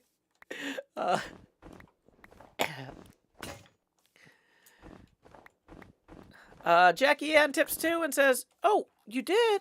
So I'm so sorry, Jackie Ann. Oh, sorry about that. Yeah, I scrolled up. So Jackie Ann earlier tipped 2 and says, hey, Joe, welcome back. Missed your streams. Yep. Thank you so much. Yeah, sorry for not catching that earlier. And thank you for this additional tip. Who says, or Jackie Ann says, you missed my first tip, so I'm saying it again. Welcome back. Well, thank you very much, Jackie Ann. That puts us 1 away from our next face camera expansion milestone. Okay. Okay. So yeah, it's like we finished the first day of the trip, and I had met Badger's parents and met a few of Badger's friends, and I hadn't screwed anything up yet. And I was feeling pretty good about that. Because I was like, you know, I feel like if I'm going to screw something up, it's going to be when I'm, like, completely sleep-deprived and getting off the plane first day. Just, unfortunately, that was the way the timing ended up with the comedy show. That was where all her friends, that was the best night, because that's when they hang out, is Monday nights, you know? So, like, meeting her friends at their Monday night hangout is easier than, you know, like, trying to, like, organize something special on a different night. Hey, we got a bunch of other tips rolling in. First off, Lazy Lavender is pushing us across that milestone boundary, who says, first ever donation. Well, thank you for tipping, Lazy Lavender. It doesn't count technically legally as a donation. I do pay taxes on them. But either way, you got us past that milestone, so here we go. If you've never seen a Joe Hill stream before, you might not know when we hit tipping milestones, the camera gets bigger. Expand Joe. Do. So thank you very much, Lazy Lavender. And then Gusty Gale tips 2 and says, Shooby-doo, grow hills. And Lost Cult Music tips 3 and says, welcome back. Thank you. Thank you so much. That puts us now 14 away from the next face camera expansion milestone. Tips are welcome via paypal.me/JoeHills and YouTube Super Chat. So let me look at my notebook. Okay, so Tuesday. Oh, we did a few things on Tuesday. But it's not going to be, like, as long of a... Okay. So, St. John's Cemetery, Half English Breakfast, and Meeting Zombie Cleo are the Tuesday things. Miles, look, it's a tip, Miles. Jackie Ann tips too. It says, thanks, Joe. Loving listening to you. Thanks so much, Jackie Ann. Okay. So, we're going to go ahead and transition back to recording mode. HermitCraft, Season 9, Episode 58, Segment Delta, Take 1, Tuesday. Action. That was a bad time to start the... We actually need to go lay our heads down and dream. Hunter says, you ever read any of the Canterbury Tales, Joe? I mean, I think it shouldn't... I don't think it's really meant to be read. I think it's meant to be recited. Like, when that opera with its surest suitor, the draught of March hath pursed to the rooter, and bothered every vein and sweet liquor, of which the two engendered is the floor. When Zephyr speaks, with his sweeter breath, in spirit hath in every alterneath, the tender croppers and the younger sona, hath in the rhyme his half-course Eurona. Anyway, so, we are back, it's daytime, let's jump in. Take 2, and action. So after getting through meeting my fiance's parents and my fiance's friends without making any major mistakes despite being exhausted, I basically went back to the hotel and passed out for 13 hours. So we didn't have quite as much going on Tuesday as Monday. That was just how everybody's schedules lined up. But we did have the opportunity for Lauren to walk me around some of the parts of London that had personal meaning, including a stop by St. John's Cemetery, which you might remember from Dracula as where the Booffle lady comes from. So we got to see where Lucy Westenra was fictionally interred. That was cool. Then let's see. What else do we do on Tuesday? Oh, yeah. We went to this cafe, and I was kind of like, okay, I've slept, I'm hungry. What's a traditional English breakfast? And Lauren's just like, well, there is something on the menu called the full English breakfast. And I was like, oh, okay, well, I want the full English experience, so maybe I should get that. And then I look at it, and, like, apparently on the menus there, I don't know if they're required to do this or if they choose to, they show the number of calories in the food. And I look at this absurdly high number next to the full English breakfast, and I say, I don't know if I can eat that many calories. So Lauren tells me, apparently that was, like, what a working, like, laborer would eat to get enough calories for a whole day of work. And I was like, well, I'm on vacation, and I'm not, going down in the mines or over to the docks anytime soon to, like, unload a vessel. So, what would be lighter English breakfast fare?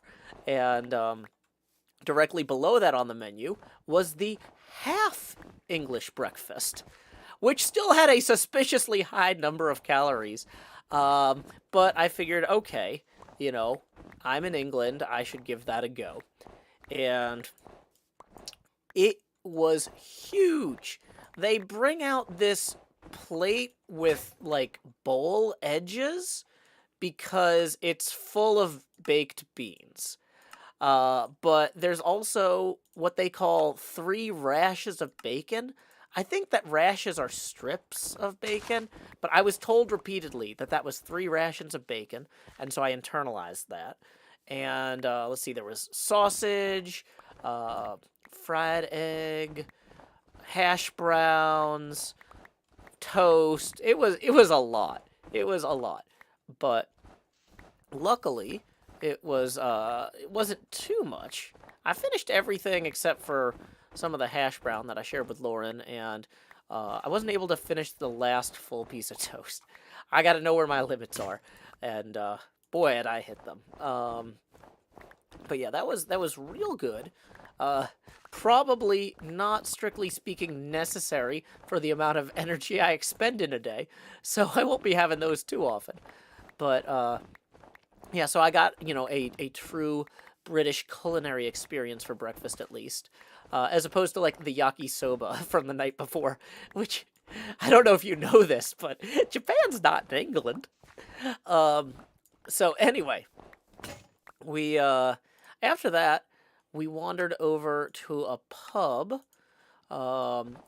where and Badger used to do ghost tours of Hampstead, and had actually like done research. Well, not just did ghost tours, not like, oh, I signed up with somebody else, but like Lauren had created a ghost tour of Hampstead that she had heavily researched, and so we knew where all of the good bodies were buried. And I say I didn't know at first, but I learned very quickly that basically every pub that we visited had some sort of ghost story or murder there. And like, it helps that a lot of the buildings are like 400, 500 years old.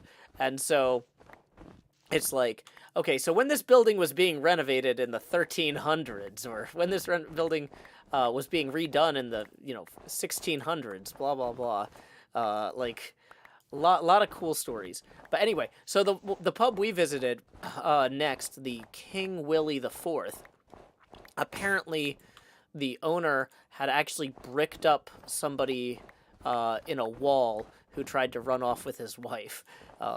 So, the full Montresor, which is perfect as a place to meet a good old friend. In this case, Zombie Cleo. That's right. We had made tentative plans to meet up while I was in England. Tentative because Cleo isn't really big on meeting people. She hasn't actually met any other hermits face to face, and so this was kind of a big deal for her. It was a big deal for me too. I was excited, but yeah, it was kind of one of those things like, okay, well, we'll see if it works out, and it worked out. So Cleo was able to join us at the King Willie IV, and we sat around talking for a few hours, and then grabbed dinner, and talked for a few hours more. And unlike the comedy show, I'm not going to run you through a play-by-play of that, because you can basically watch any one of our Wednesday craft streams, and it's the same thing. Like, Cleo commented when we were leaving that I'm like exactly the same in real life as on the internet. Well, that was also the first thing she said, basically. Like, she introduced herself, and I started talking, and she just looks at Lauren and is like, this is just how he is then? That's not a good Zombie Cleo voice. But anyway, so yeah, I won't go into details about that. If you want to know what that was like, just watch any of our Wednesday morning streams, because that was it. That was how it went. And so it was delightful meeting Cleo in person. And, so we talked shop a little bit. We talked about families.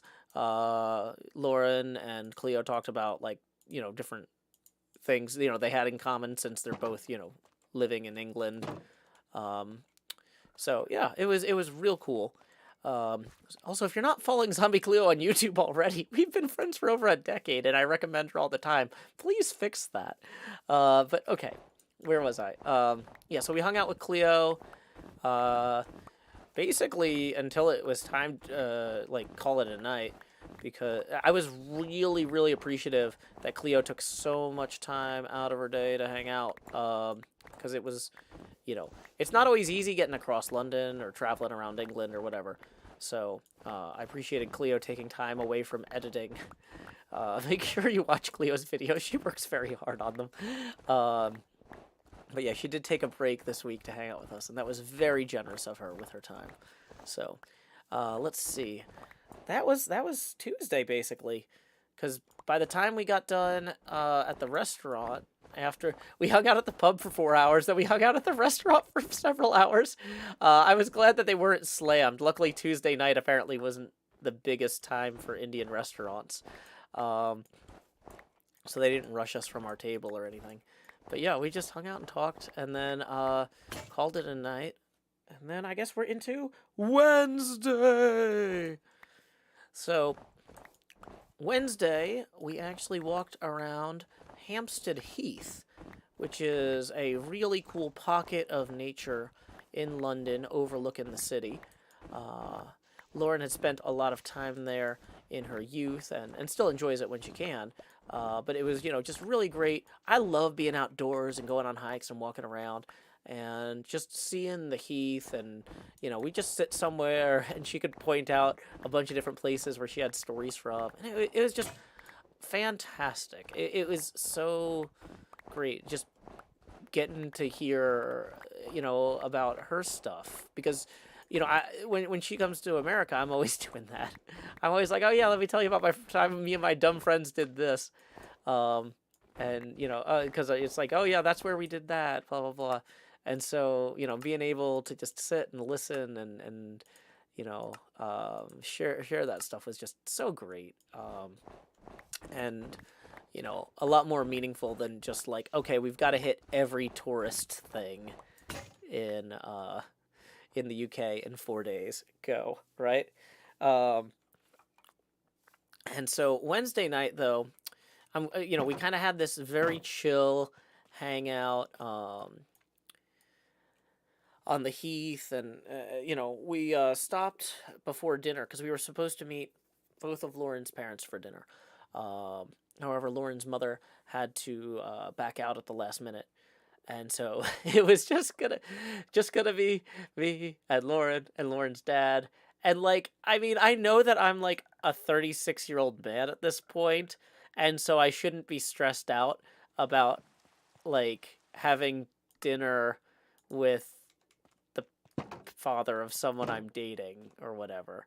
But it's always a little bit stressful on some level. Like you worry.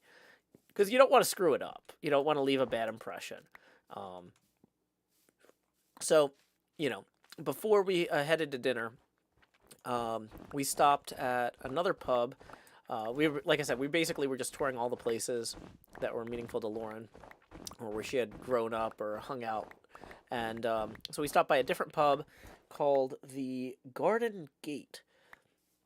And we had some chips, which is what they call fried potatoes, and then we were about to go when this guy, who was probably in, I don't know, late 50s, early 60s, who was there with his daughter, recognized Lauren. Apparently, this is just, one of those things about, hanging out the same places that you hung out all your life. You've run into people who hang out at those places too. And so he insisted on buying us drinks and catching up. And he had a very, very thick Cockney accent. And I could understand about 80% of it. This guy, just loved telling stories, though. And he's got all these stories about when Lauren was young. And, his daughter's talking about, what she's been up to, and Lauren's talking about what she's up to. And so everybody's hanging out and having a good time. I'm mostly just listening. Luckily, his daughter had a very understandable accent. So, even though I could only understand 80% of what he was saying, I got the gist of it generally, and was, able to, smile and nod appropriately. The only time I smiled and nodded inappropriately, though. Oh, boy. So, he transitions from just, some general anecdote, into kind of the, don't you disappoint her or I'm gonna beat you up type of talk. And you get those talks from, overprotective older men, around, because, he's known Lauren basically since she was born. He's been friends with Lauren's dad since before she was born. And so he starts to give me the, you better not screw this relationship up, don't you dare hurt her talk. But he's doing it in the same tone at first as the other funny stories. And because of the accent, it took me a minute to realize that I needed to transition from smiling and nodding to looking deeply concerned for my well-being. Because I didn't want him thinking that I wasn't taking his words seriously. But I think I managed to recover okay from that. I'm in danger. Yeah. So that was that was a lot of fun though, and like I said, that's why we weren't just going to do the tourist stuff. So, we could hang out and meet people from just around that part of London that Lauren's known forever, and it was great. And when we left though, Lauren was like, "Okay, you know what? If you could understand him and hold your own in conversation, like talking to my dad will be easier." Like, you have nothing to worry about tonight. I'm like, okay, great. That was kind of what I was thinking too, but I am known for my hubris, so I am really glad that you feel the same way. So that was great, because it was a low-pressure training wheels conversation. It's actually the opposite of a training wheels conversation, because it was, like I said, harder to understand this guy than Lauren's dad when we sat down to dinner. But we had a nice steak dinner. And it went really well. He told a lot of stories about his days as an audio engineer, and also like just random anecdotes about the guy that we had just gotten done talking to. Like, oh, you ran into PD, blah blah blah. Because they were both telling stories about each other. They'd known each other for so long. So yeah, it was nice. But that kind of. Because otherwise, honestly, him being a retired audio engineer and in London, and me making funny Minecraft videos in Nashville, we didn't really have a lot in common. The only person that we both knew was my fiance, except that we happen to now both know his pal Petey and Petey's daughter. So, that was a great kind of bridge. Like, I'm really, really glad that we ran into that guy. He was just really funny too. Like, so that just made the whole evening easy. So no stress on the formal dinner with Lauren's dad, and that was Wednesday. And at that point, I'm like, okay, Thursday, what's left? Tourism. I'm going to do a stop recording there. Switch back to the face camera mode. Okay, I need to take a sip of my drink and review my notes before. Make sure I didn't miss anything on Wednesday, and make sure that we're actually ready to go forward with Thursday. Thank you all for being so patient with this recording process. Flexi says, Joe, so glad you're back. Thank you. Okay. Okay. Stretching, do. NJ says, I had to give that speech once. If you hurt her, I'll beat you up. And I almost got in trouble. Oh, was it? NJ, don't get in trouble. Okay. Okay. Yeah, it was disappointing that Lauren's mom couldn't make it. But I had at least gotten to meet her earlier in the trip, and it wasn't something like, it wasn't anything avoidable. I wasn't like, what? How dare she insult me? I'm like, oh, these things happen. So no stress there.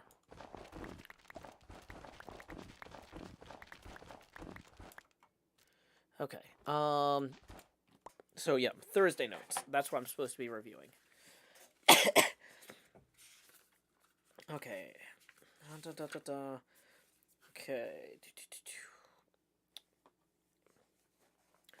Bus to Trafalgar Square, saw Big Ben, Westminster Abbey, Parliament, took the Thames Clipper to Greenwich.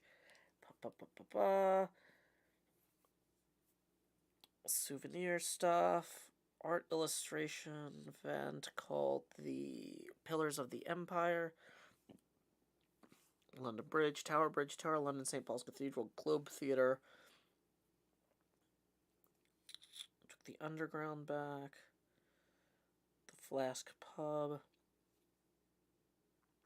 Heated towel racks.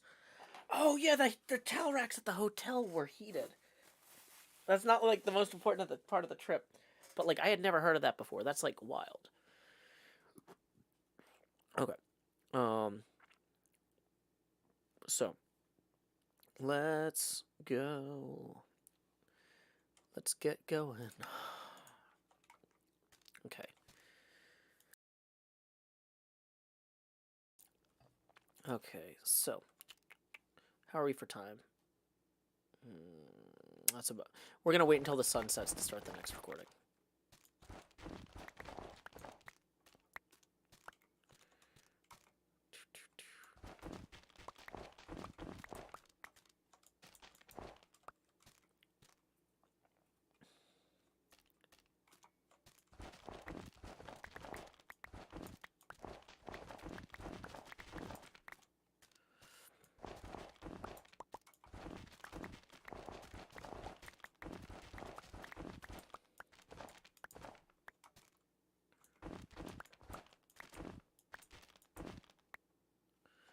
Okay. Blocks, blocks, blocks, blocks. So many blocks.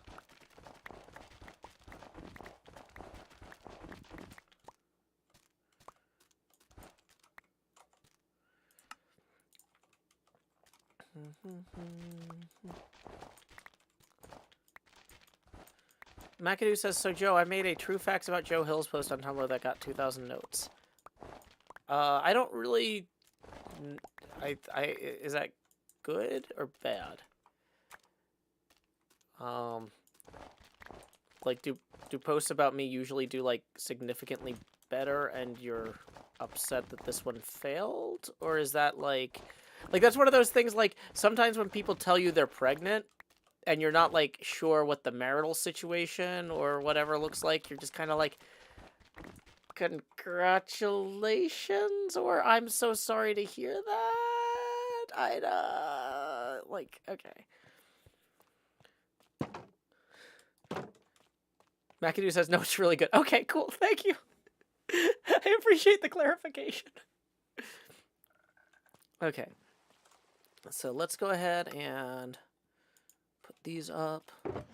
We actually have generated a reasonable amount of snow to take the Tango, which is good. Okay. Hey, Loopy. Yeah, I did meet Cleo. We actually talked about that earlier on the stream. That's going to be in the episode. I'm going to be talking about that in the episode. So I recorded the segment where we talk about meeting Cleo already. So if you're like, what did Joe do on Monday of his trip? We already recorded the Monday part, and the Tuesday part, and the Wednesday part. We're on to Thursday. So I am going to, now that we have a new day, we're about to turn the camera off. Just as a reminder, before we do, we are $12 away from the next face camera expansion milestone. Because I just took a few days off work, I would really super appreciate tips, which are welcome via paypal.me/JoeHills and YouTube Super Chat. Stephanie Hall says, what time is the next craft stream? I don't want to miss that one. It's at 8:30 a.m. U.S. Central Time. So, and my nighttime streams are usually at 8:30 p.m. So if you show up at the, like, 12 hours apart from whenever you show up for the nighttime streams, that'll be the right time. It's simpler. Okay. Cool. Just making sure those were still in sync. Okay, we're going to turn the face camera off and start recording. I'll acknowledge tips after the recording segment.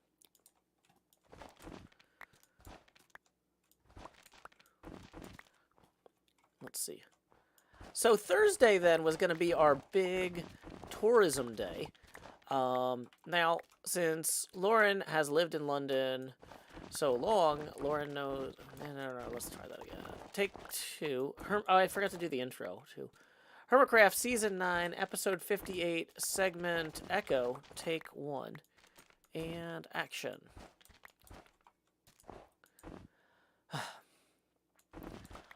So since Lauren knows... So since Lauren knows London really well, it was no trouble getting around. We always were getting on the right bus or the right train or whatever to get to where we needed to be. In particular, we took a bus down to Trafalgar Square area, or Squarea, and got to see a pillar with a guy on top named Nelson. Then there was also a bunch of statues near the Parliament with a Mandela named Nelson. A lot of Nelsons and statues there, turns out. But, that was pretty cool. We got to see Big Ben, which was vitally important because my daughter had asked, Dad, are you going to go see Big Ben? That's like the only thing my daughter knows is in England, apparently. And I was like, I don't know. It's not really a high priority. And she's like, well, you should try to see it. It's very large, and so you could probably see it from far away. And I'm like, okay, I'll be on the lookout for it. And it turned out it was very large. I saw it. They apparently just took the scaffolding down after doing extensive restoration work. So it looked very clean. Apparently that's like the cleanest it's been in a long time. So, if you get the chance to get over there soon, you should do it. But not only did we take some buses and some trains, we also got to take a riverboat.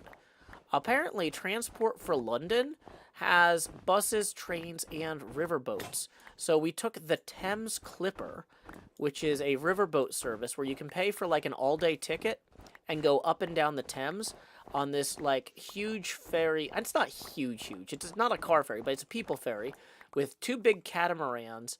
I don't know what the capacity is. There probably was a fire marshal sign somewhere that says like capacity 120 people or something.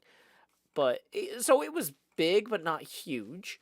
And so we got to ride on the back deck of this ferry and see all these incredible sights alongside the Thames, like the Tower of London and the Globe Theatre. And not all of these things would have been like it's things we had time to stop at this trip, but on a future trip, I'd hope to visit some of them, especially the Globe. I'd love to see a play there, but there wasn't really anything seasonally happening that we could fit into our schedule this time of year, unfortunately, and so I didn't actually get to visit the Globe, but I got to see it, which was better than I was expecting because I didn't know it was going to be on the Thames. I knew we were getting on a boat on the Thames, but like there's all sorts of stuff on the Thames you get to see, like London Bridge and more prettily Tower Bridge, which is the nice one. We got to see the Millennium Bridge, which is like a pedestrian bridge that apparently they had some harmonics issues with. They've since addressed. But we took the ferry all the way down to Greenwich and got to walk around the grounds of the old Royal Naval College. And that really cemented for me something I had been kind of feeling the entire time I was there. Because I spent a week at the U.S. Naval Academy in Annapolis as part of a summer camp program when I was in high school. And like walking around the grounds of the old Royal Naval College, it's really not that different. Like, America, it could be argued, is kind of a ripoff of a lot of other countries. And I didn't realize until I visited London how good a job we had done. Like, visiting England wasn't really that alien or foreign or weird, other than the fact there was some, like, paint on the roads that was, like, the lines were different in ways I didn't expect. I was like, ooh, what do those wavy lines mean? Ooh, what do those red lines mean? And it's like, I'm asking a lot of questions about paint on roads, but realistically, everything else is pretty self-evident and normal. Like, visiting London, you wouldn't confuse it with Nashville, but it has a lot in common with Boston, or Salem, or Philadelphia. Like, there's so much of, like, walking around London really just kind of, I don't know. It kind of gave me a better sense of perspective of, like, my country's place in the world. And part of that lesson was, we're really not doing that bad. Like, this stuff is really cool, but, like, we did an okay job at ripping it off. Yeah. Okay. Good. Huh. So, yeah, I was never, like, really crazy disoriented or like, oh, no, this is, Because like I visited St. Augustine plenty of times, and that's the oldest, one of the oldest continuously occupied settlements in North America, and it's like, okay, yeah, so here's some stuff from 1500. So you go to England and they're like, yeah, this is from 1300 or 1100, and it's like, okay, but it's not that different, is it? Like, it's worth seeing, but it's not like my mind is blown. I was like, huh. It turns out the stuff I've been experiencing all along was pretty okay. I was worried I was incredibly uncultured, but like, we've been ripping off their culture and architecture and stuff for so long that like, no, I've got an okay head start. I'm not starting from nothing on this. So, that was really reassuring. It was cool seeing the ship, the Cutty Sark, though. They have a really cool old wooden sailing ship on display. The whole thing's been converted to a museum, and we didn't have time to go inside the ship itself on this trip. But I was kind of making a list of things when I bring my daughter with me on a future trip to London. Like, what are the stuff? What are all the things that I definitely need to take her to? And that Cutty Sark ship, very, very cool. That's going on that list for sure. But okay, let's. I think I've basically actually.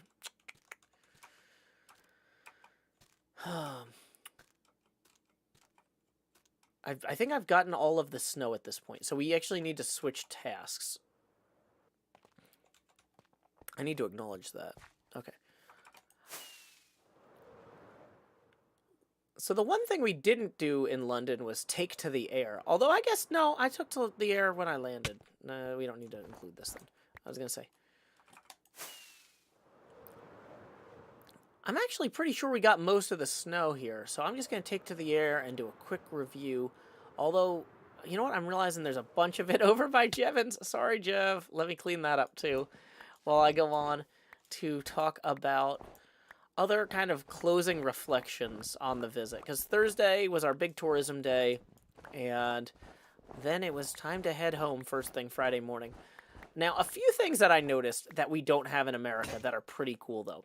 Number one, heated towel racks. The hotel, I noticed that the towel, was dry faster than I thought it should be.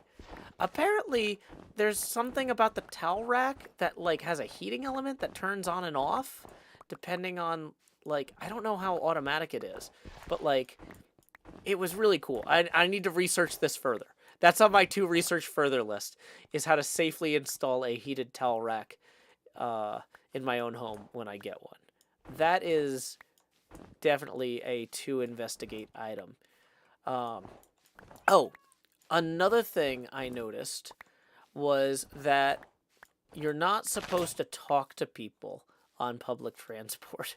When we got on the Underground, this was very clearly explained to me. And before we got onto the Underground, and basically before we got onto or off of any sort of vehicle, it was repeated to me that I should not engage with random strangers in conversation. And I feel like that's a little bit of a national deficiency.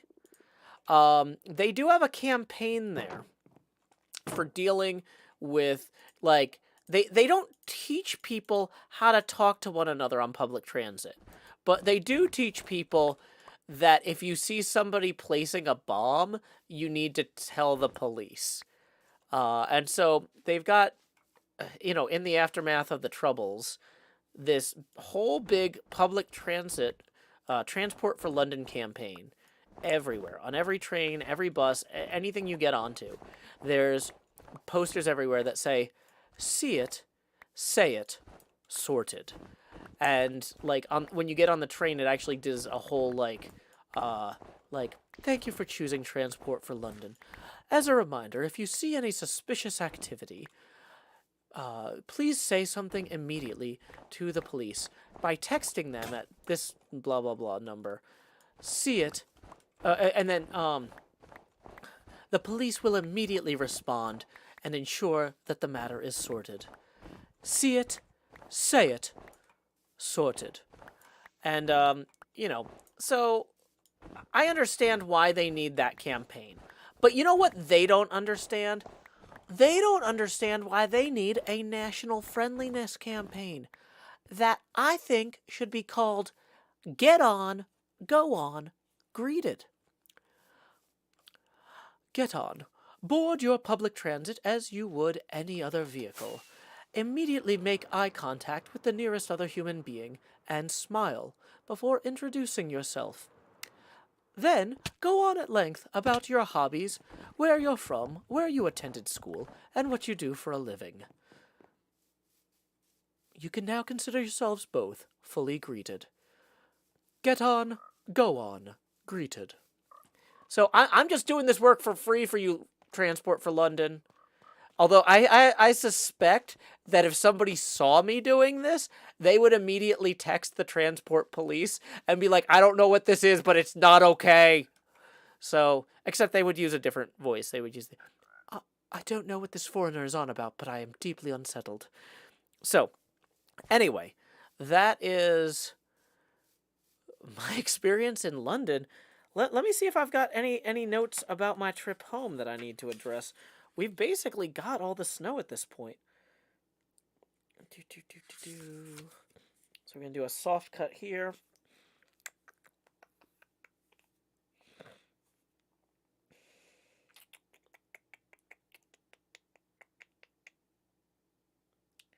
Yeah. Okay. Joe is the suspicious activity. Let's actually do a hard cut here and stop recording so I can, I want to thank people who have tipped, and I need to maybe we're going to do a little bit more because I realize that there's more stuff on the flight home that I want to talk about. Whoops, didn't mean to reload shaders. Okay, so let's see who we need to thank for tips that rolled in. Sammy Higgins tips 10 and says for the next London trip. Thank you so much, Sammy. That is going to put us now 2 away from the next face camera expansion. And then Laura, boom, rolls in and tips another 20. So we're 2 from the one after that. Here we go. Expand Joe. Do. We are now $2 from the entrance of the Jost. And Olivier tips 10, saying, welcome back, Joe. That puts us $8 past that next milestone. I didn't take these with me on the plane. I missed them. Anyway, thank you, Olivier, for putting us past that next milestone, who says, welcome back, Joe. Yeah, we're, boy, if you've never seen a Joe Hill stream before, we got a lot of new folks in tonight. You might be wondering, what are these chains for? Well, these are the chains I forged in life that are supposed to remind me that humanity was my business. So here we go. It's time to enter the Jost. Bum, bum, bum, bum, bum, bum, bum, bum, bum, bum. Lowering the Joe opacity now to 90%. At this point, each additional face camera expansion will be accompanied by a corresponding drop in Joe opacity. So, here we go. Let's see what else we got. Jess tipping 15. That puts us... Well, let's see. Where does that put us? 3 past our next expansion milestone. So if you were wondering how that works, here we go.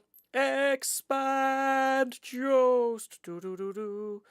And we're going to lower the Joe opacity now to 80%. And Jess writes, hey, Joe, finally caught a stream. Always missed them because of time zones. Glad you had a good trip. Hey, thanks for being so supportive, Jess. Appreciate you. Miss Goldfox also rolling in with a tip of 30, who says, welcome back. We missed you, but glad you had a great, well-deserved time off. Let's see, the first 17, that gets you 1 expansion. 27.30. So, that puts a 7 away from the next one after this. Expand Jost. Do. Lowering the Joe opacity now to 70%. And let's see. Looks like another one has rolled in. Let's see who it's from. Thank you to Abigail for tipping 15, who says, thanks for keeping me company as I work on this Lost Souls shawl. Hope you're having a great day so far. Let's see, 15. Okay, so here's 7 and 15. That puts us 12 away from the next expansion after this one.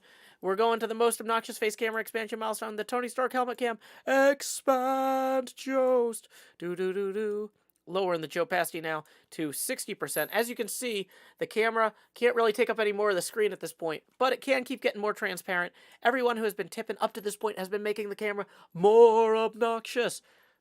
But, oh, if you don't want me to thank you by a particular name, open the tip by saying, like, so-and-so here, like, what's a handle that somebody might have? Like, Waffzilla here. If you open your thing with name here, then I won't read the first name. Yeah, just so you know for next time. Sorry about that. But where was I? Camera can't get more obnoxious. We're already covering the whole screen, but it can get more transparent. Everybody who's tipped up to this point has been making the camera more obnoxious. If you continue tipping, we are only $12 away from the camera being even more transparent. So, tips are welcome once again via paypal.me/JoeHills and YouTube Super Chat. Okay. So,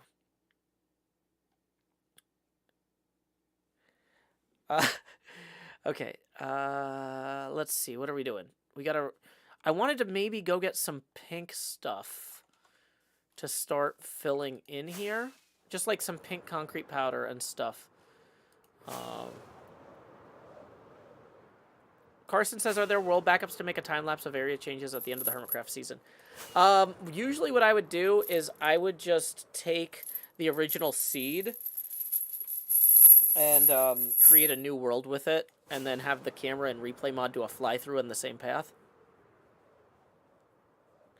Hunter says, on PayPal, do we tip as goods and services or in friends and family? That's your choice. Like, technically, like, friends and family gives me a better rate, but you don't actually know me, and I don't want to ask you to lie. So, pink glazed terracotta is an interesting suggestion. Yeah. A lot of people use friends and family, but that's up to you. Okay. Oh, I forgot how much work we did on this. This looks so much better with this extra depth. I'm so excited about this build. I am very energized now that I'm back. Like, I definitely would have preferred to stay longer, but because of my kids' school travel schedule and stuff, there was no way to there was no way for me to stay any longer really than I did. So we're gonna get concrete powder here.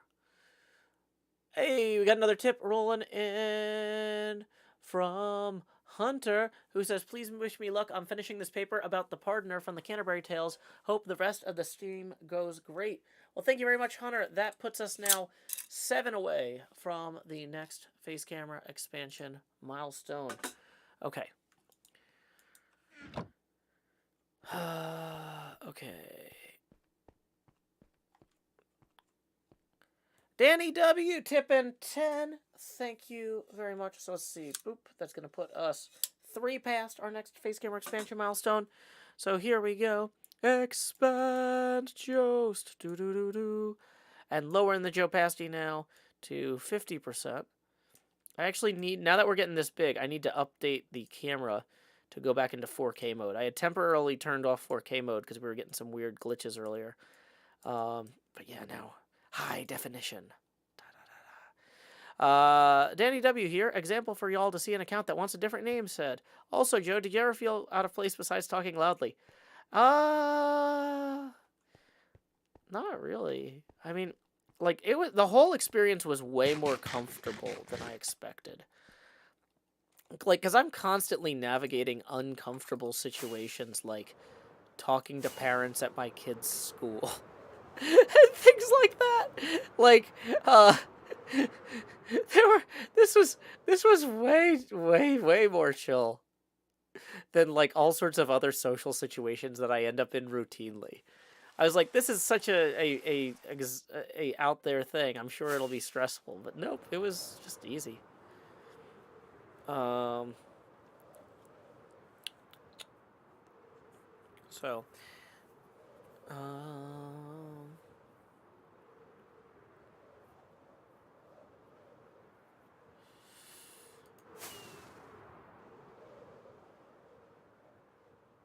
Okay.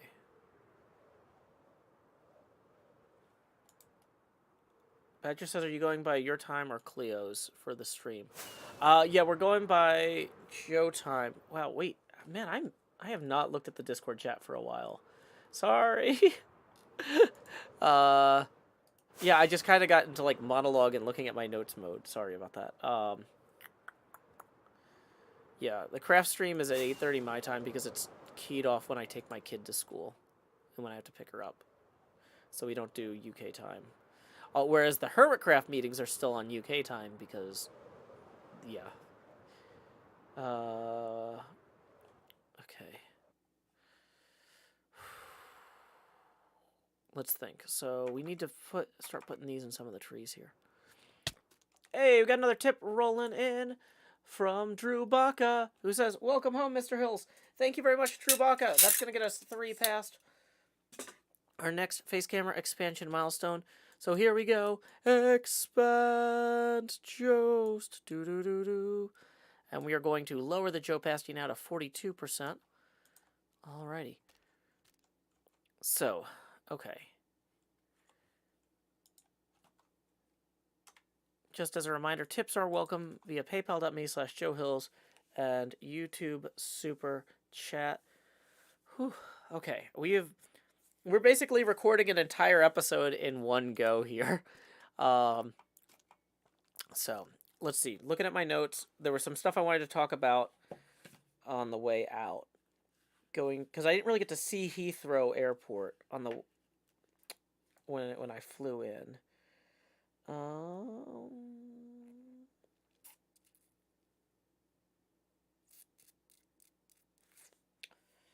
Oh yeah, and then for this thank you, I need to thank Winnie T. Ford. Oh, and I haven't written a haiku.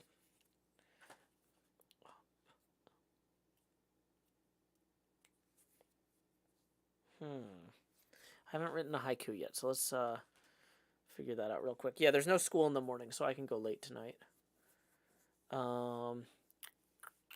Normally my streams wrap up. We try to do a hard stop at around 10:30, but it's often a soft stop that ends up being 10:45.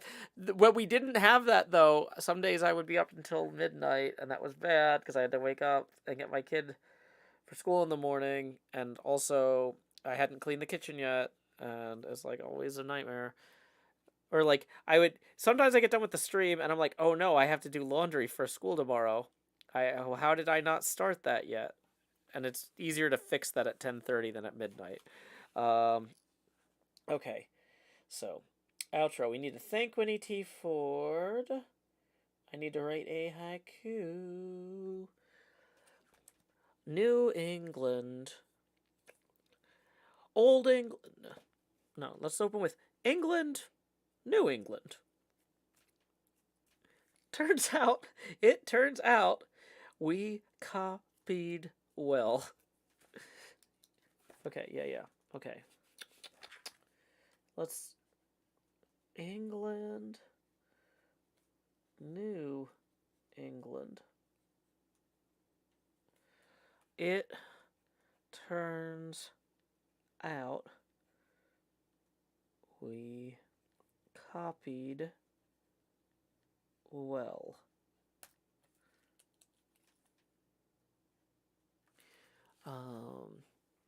Yeah, we are going to use waterlogged leaves and coral blocks for a later part of this. Not yet, though. Ad Astra Flannel Punk Tips 1. Thank you so much. That puts us 16 away from our next face gamer expansion. Ad Astra writes, we are working on our RBT course while listening. 1/5 done. Glad you had fun. Thank you so much. Just so you know, folks, even a single dollar is like so much more than I would get if you watched like hundreds of my videos in terms of ad revenue. Like, this is a viewer supported stream and every dollar is appreciated. Thank you very much, Ad Astra. Okay. So, bum. Write a haiku about being loud in a comedy club. Environmental engineer.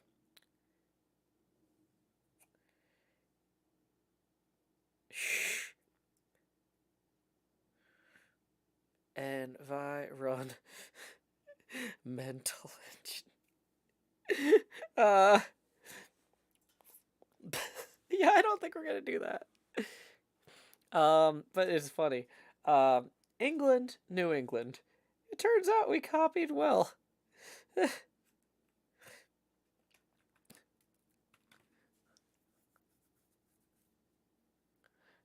So that's something. At least that's something.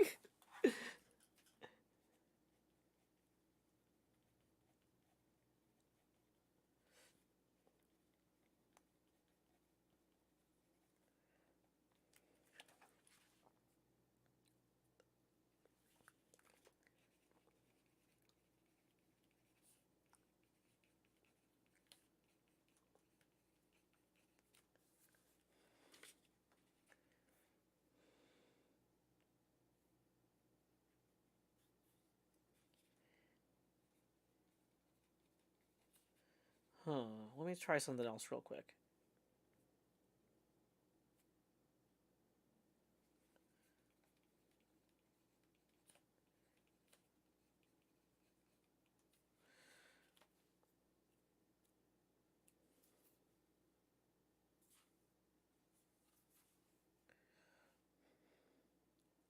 Centuries.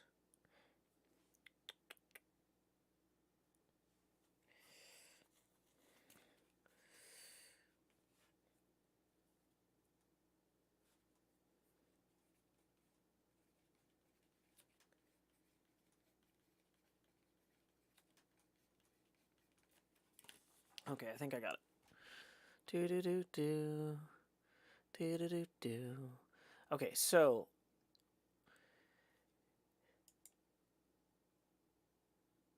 environmental engineer. Okay. So, okay, I think we're good. We are ready to record the bit about the airport. Sun is setting. But that kind of can work thematically. Start recording. HermitCraft Season 9, Episode 58, Segment Foxtrot, Take 1, and action. To add a little bit of a pop of color here, I've got some petals that I think we can just start dropping in just as an accent. I figure if we just get a little splash of color in here. That's terrible. Yeah, okay. I don't have my pickaxe anymore. I can't move these if I screw them up. We're gonna do a take 2 on that.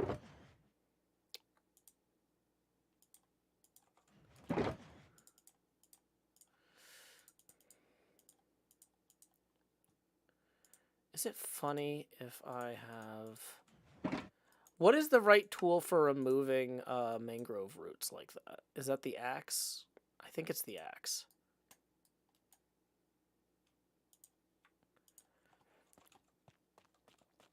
Okay. Have a good night, clam meditation.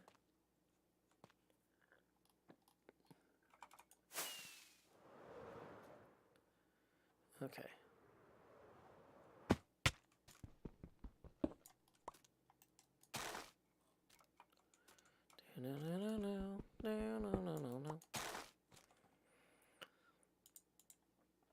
Okay.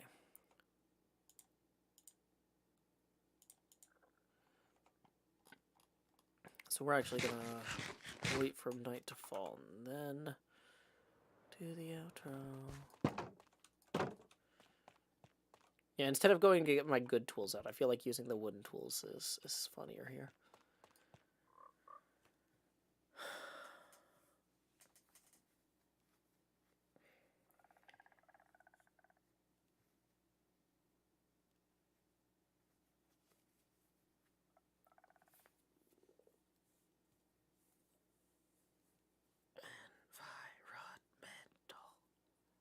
Environmental. Only at night. Only at night.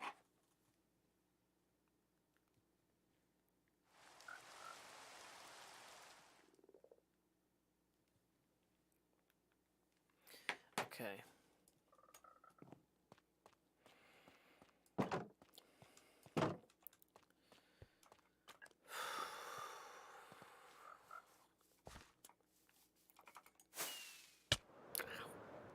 My body. Okay.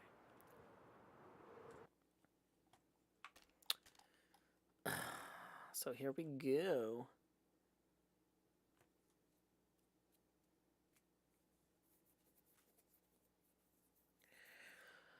Okay.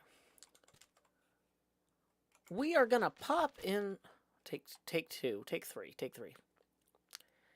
I have swapped out my shovels for appropriate tools, and let's just go and pop in some petals here. I feel like this should add a little bit of a splash of color throughout. We don't want to go overboard with this yet. It's very early spring. Just a hint. Just a hint of color here and there. But, you know, one thing that I was really surprised by when I was flying out of Heathrow was I got into the airport and I was like, okay, well, I guess I'll just wander around until I bump into somebody I know. Because normally that works. I go to a lot of conventions, or at least I did before COVID.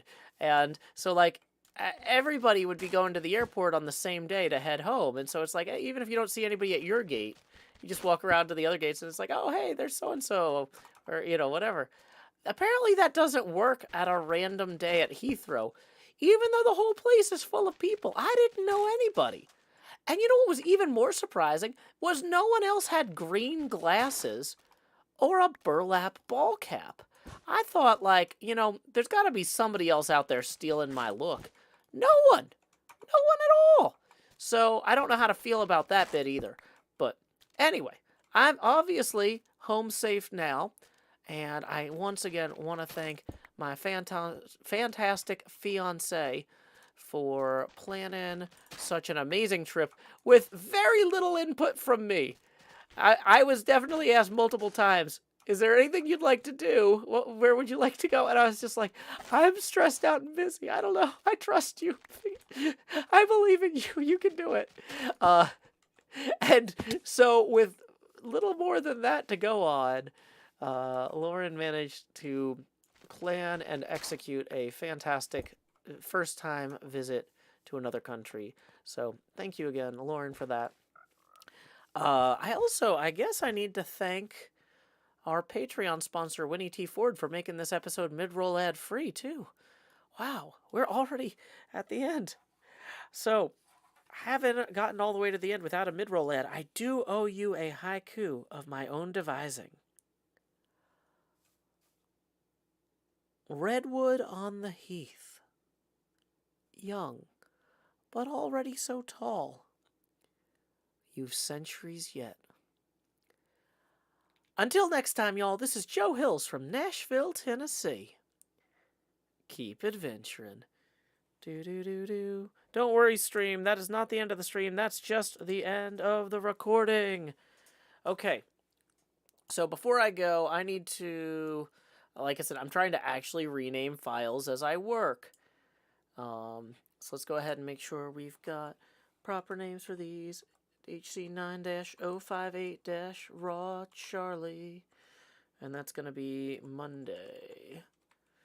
And then that's going to be HC9-058-Raw-Delta.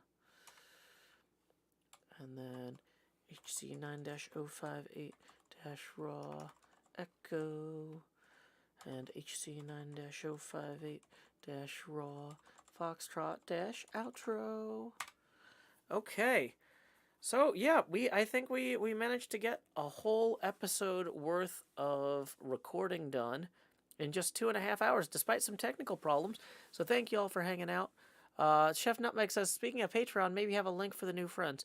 Well, first, let me mention, we're going to do a last call for tips here. Tips are welcome via paypal.me/JoeHills and YouTube Super Chat. We are currently 16 away from our next expansion. Let me see if I can find that Patreon link here somewhere. Here it is. Join the Discord chat at $5 a month at Patreon.com/Joe Hills. Okay. Cool. I think we talked about everything that needed to go in the episode. I've got a bunch of stuff here that didn't. Oh, I actually do have exactly what that guy said. I wrote that down.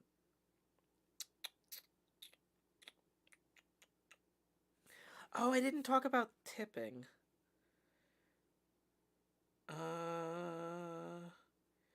We'll come back to that. Okay. I mean, anything that I'm I'm just saying, like, if there's anything that, like, I want to mention for y'all, even for showing up for the stream, it's like, oh, this didn't quite make the cut. No, I think we're good. Okay. So, let's see. Any final tips rolling in? Nope. Okay, let's go ahead and pull up twitch.tv/directory/following. Mute site.